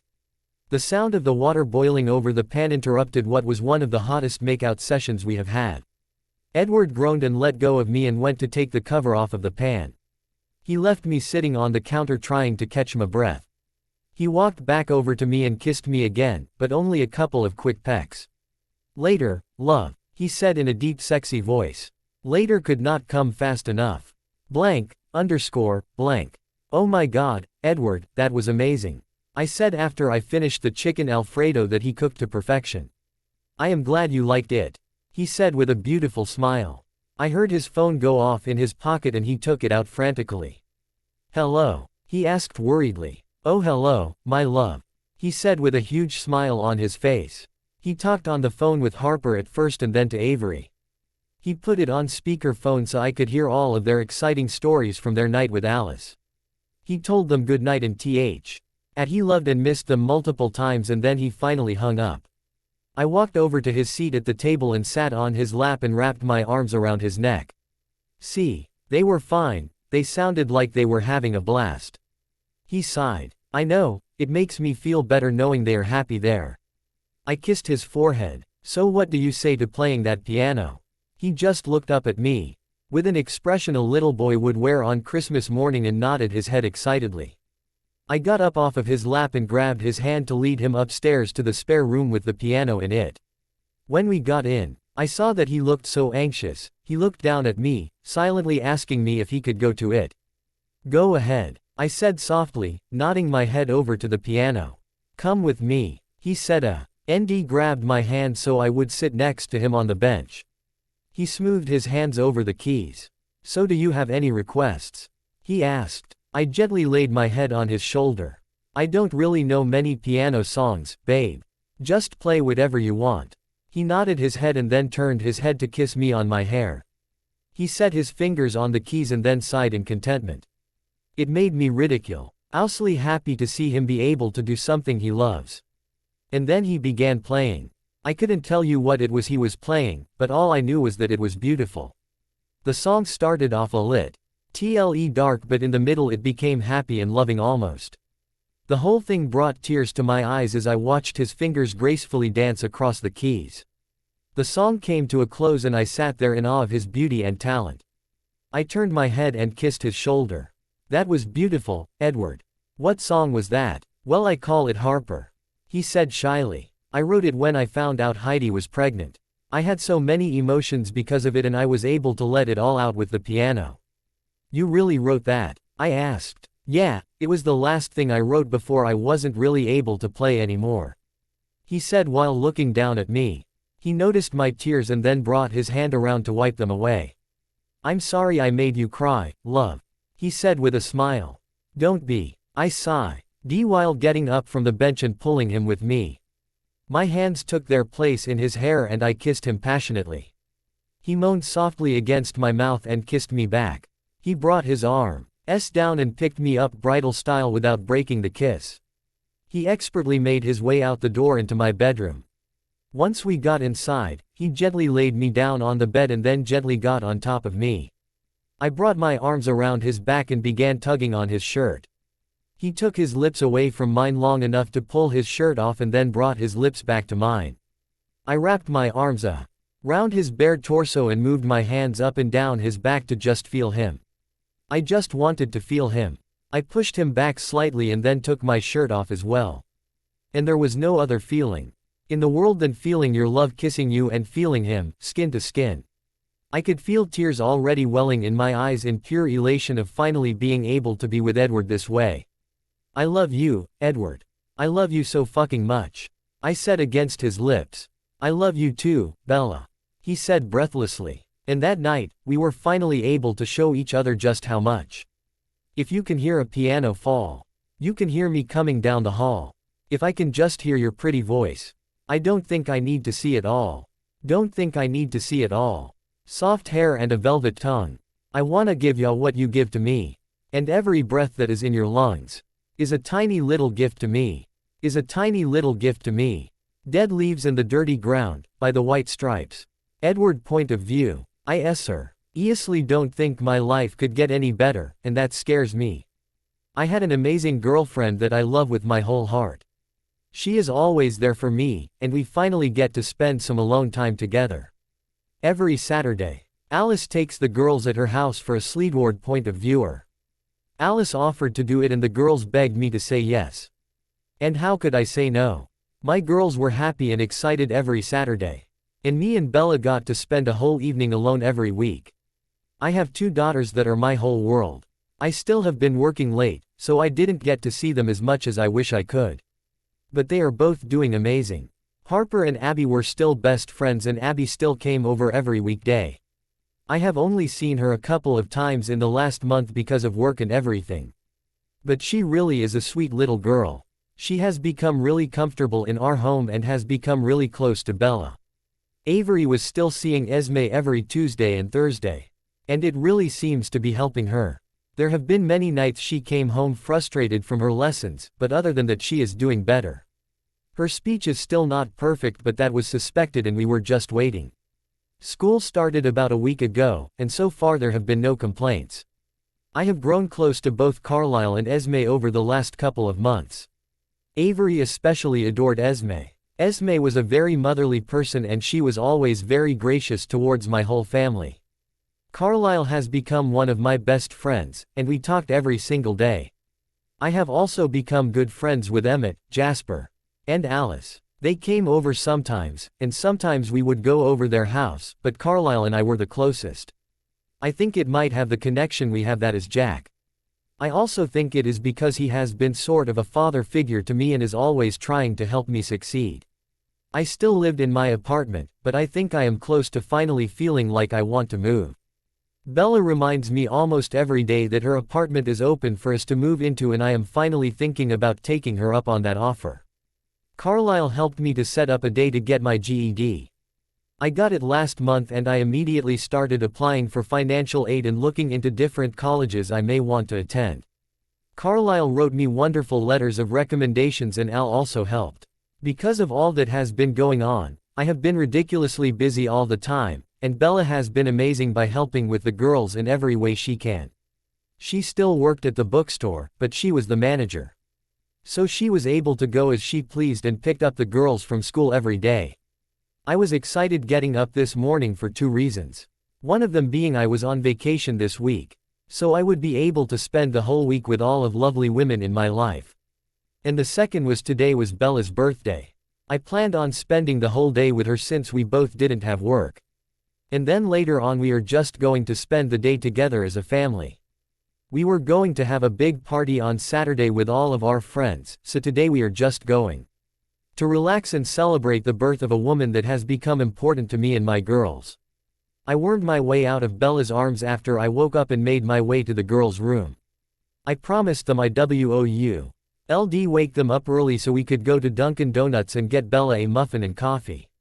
I walked as quietly as I could to their room so I wouldn't wake up Bella. I went to wake up Harper first. I went up to her bed and bent down and kissed her head. "Harper, come on, get up, we need to get going." She got up and rubbed her eyes.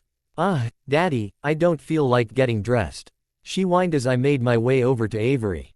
"Then don't. Just put some shoes on, we are only going to Dunkin' Donuts," I whispered. She nodded her head and went to her closet to get her shoes.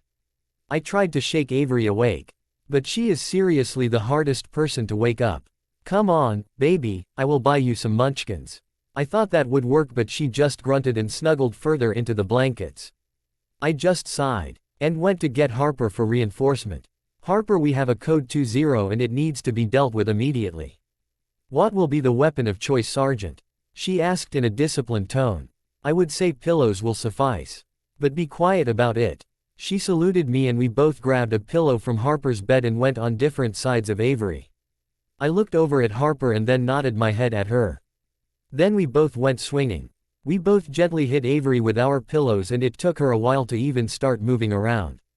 Avery, get up, it's Bella's birthday," I yelled. She finally lifted up her head, but she wasn't laughing like she usually does when we wake her up this way. She just got into sitting position and began rubbing her eyes. "I wake," she said quietly. "What is the matter, baby?" I asked while sitting on the bed next to her and taking her in my arms. I could tell something wasn't right. "Nothin', I just feel funny," she said with her head against my chest.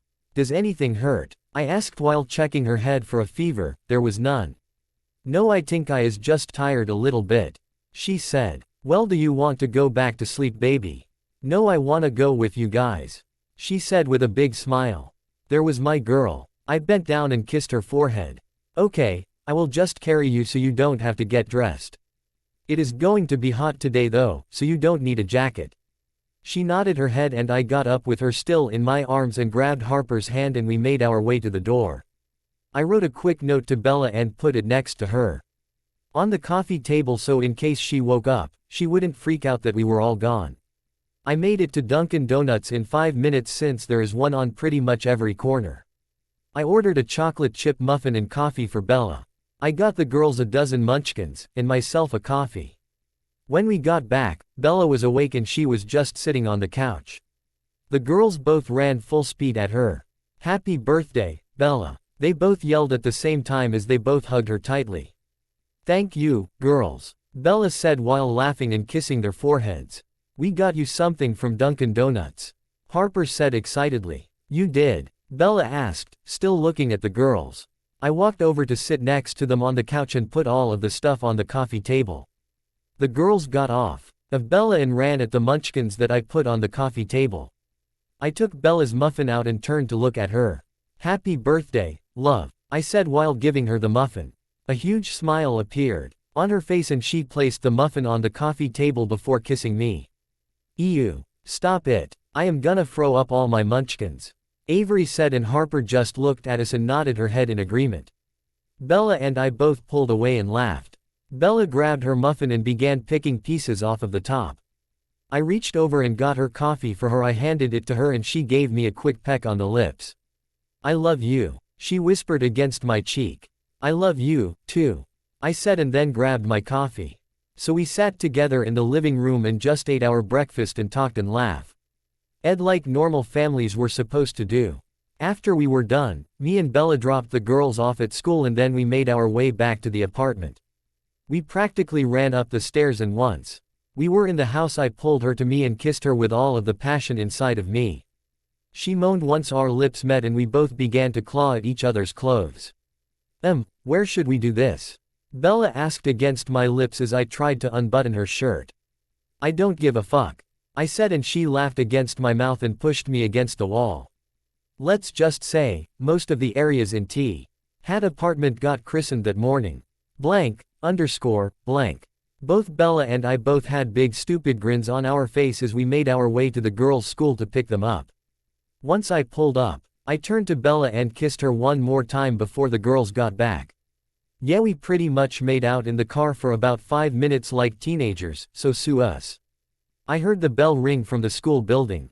And then me and Bella both got out of the car to wait for the girls. Harper and Abby came out first and they both looked really happy to be out of school. Harper ran to me first and gave me a hug. I looked over and saw Abby gave Bella a hug and I just had to smile at that. I was beyond happy that Abby seemed to be comfortable to stay with us. Bella and I haven't noticed any signs that her father was abusing her lately, and for that I was happy. Harper went to hug Bella and Abby just stood off awkwardly. She wasn't as close to me as she was Bella, but I was wishing to change that. I walked over to her and squatted down so I was eye level with her. She had beautiful blue eyes.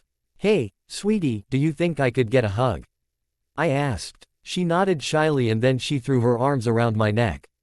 "Thank you, Mr. Edward," she said in a sweet little voice. I pulled away and looked at her. "What are you thanking me for?" "For being nice to me," she said while shuffling her feet and looking to the ground. She literally broke my heart. Well, how could I not be nice to such a sweet, cute girl?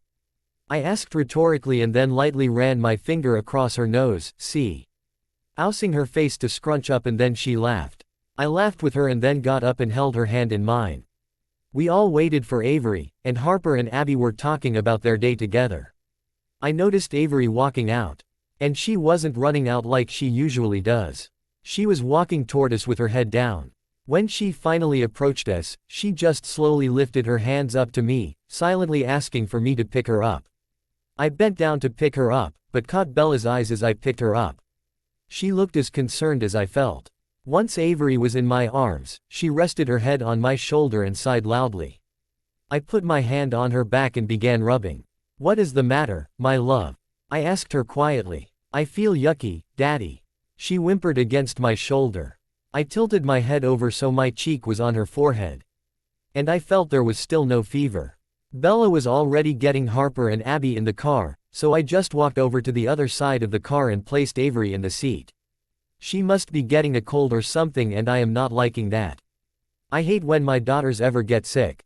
I drove home and kept on checking on Avery through the rearview mirror.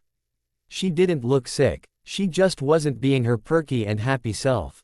When we got to the house, I carried Avery up, and when we got upstairs, she seemed to be in a better mood. Later in the afternoon, she played with Harper, Bella, and Abby in the living room while I made dinner. I decided to make chicken Alfredo for me and Bella, and macaroni and cheese for the girls. I could hear all four of them laughing in the living room, and the sound made me so happy, I can't even explain it. We ate dinner together and just laughed and talked and just acted like any other family would. I was about to get the cake out of the fridge when my phone rang. It was Carlisle. I walked into the kitchen while the girls were still at the table talking.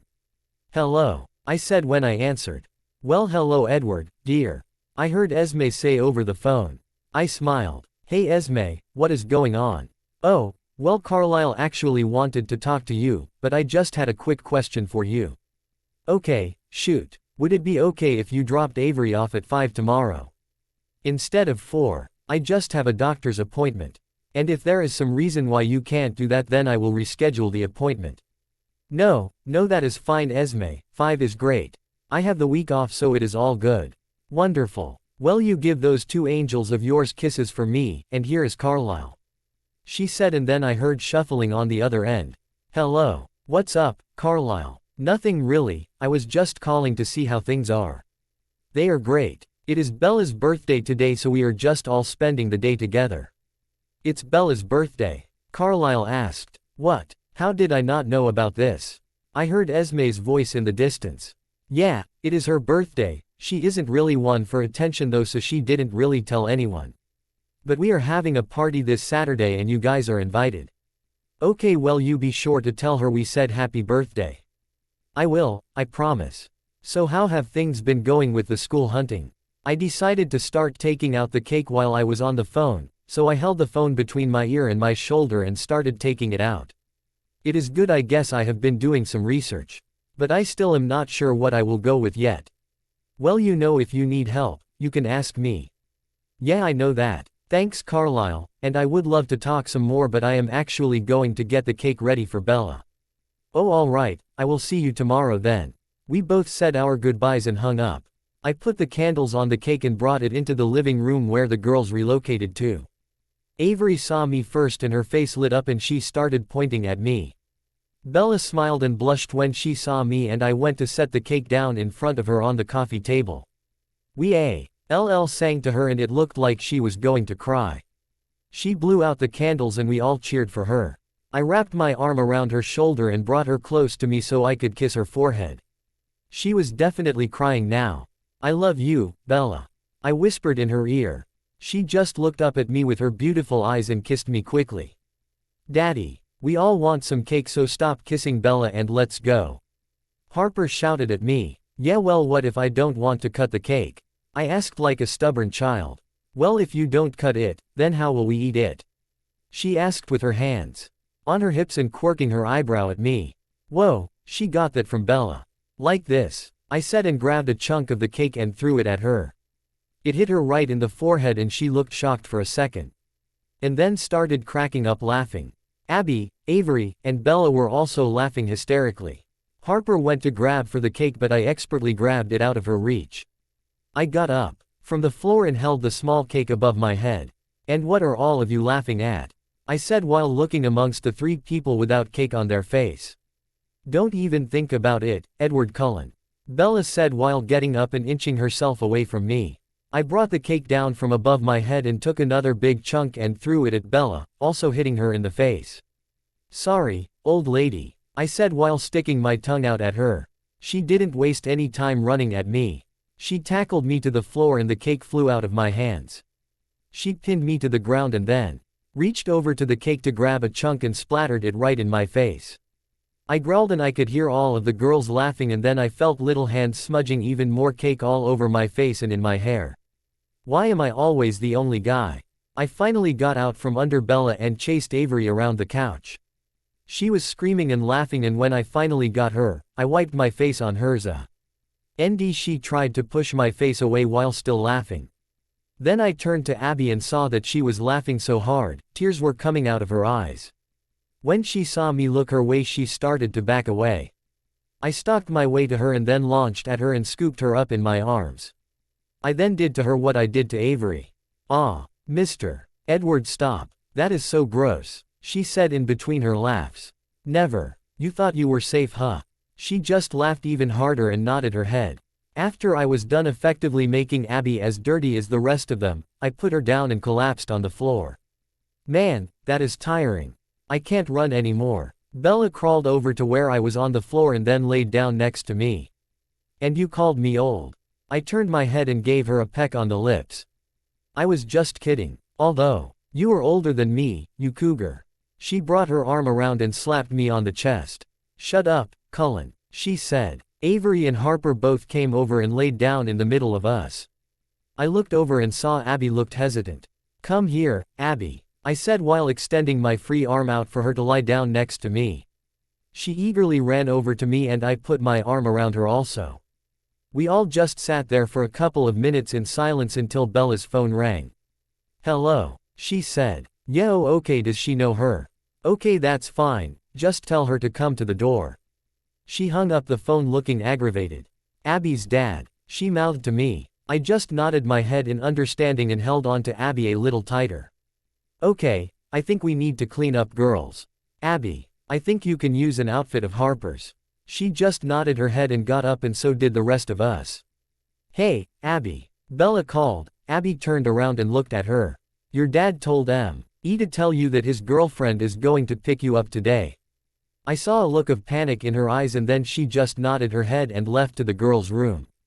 The girls all got cleaned up in the bathroom and I washed my face and hair at the kitchen sink.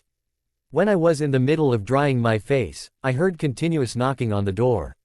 I was getting aggravated with the rudeness and ran to open the door. What was behind that door made my whole world come crashing down. I could feel my blood boil and the hair stand up on my neck. I automatically saw red and I became filled with the anger and hate that I have been trying to push back for this person for so many years. I wanted to throw up and punch something at the same time. How can this happen to me? Heidi, driven by the strangle of Vane. Showing no mercy, I'll do it again. Open up your eyes. You keep on crying, baby, I'll bleed you dry. Skies are beneath me. I see a storm bubbling up from the sea. Closer, by Kings of Leon. Thank you for watching. Here episode 2 ends. Subscribe for new episode coming tomorrow. Till then, bye bye.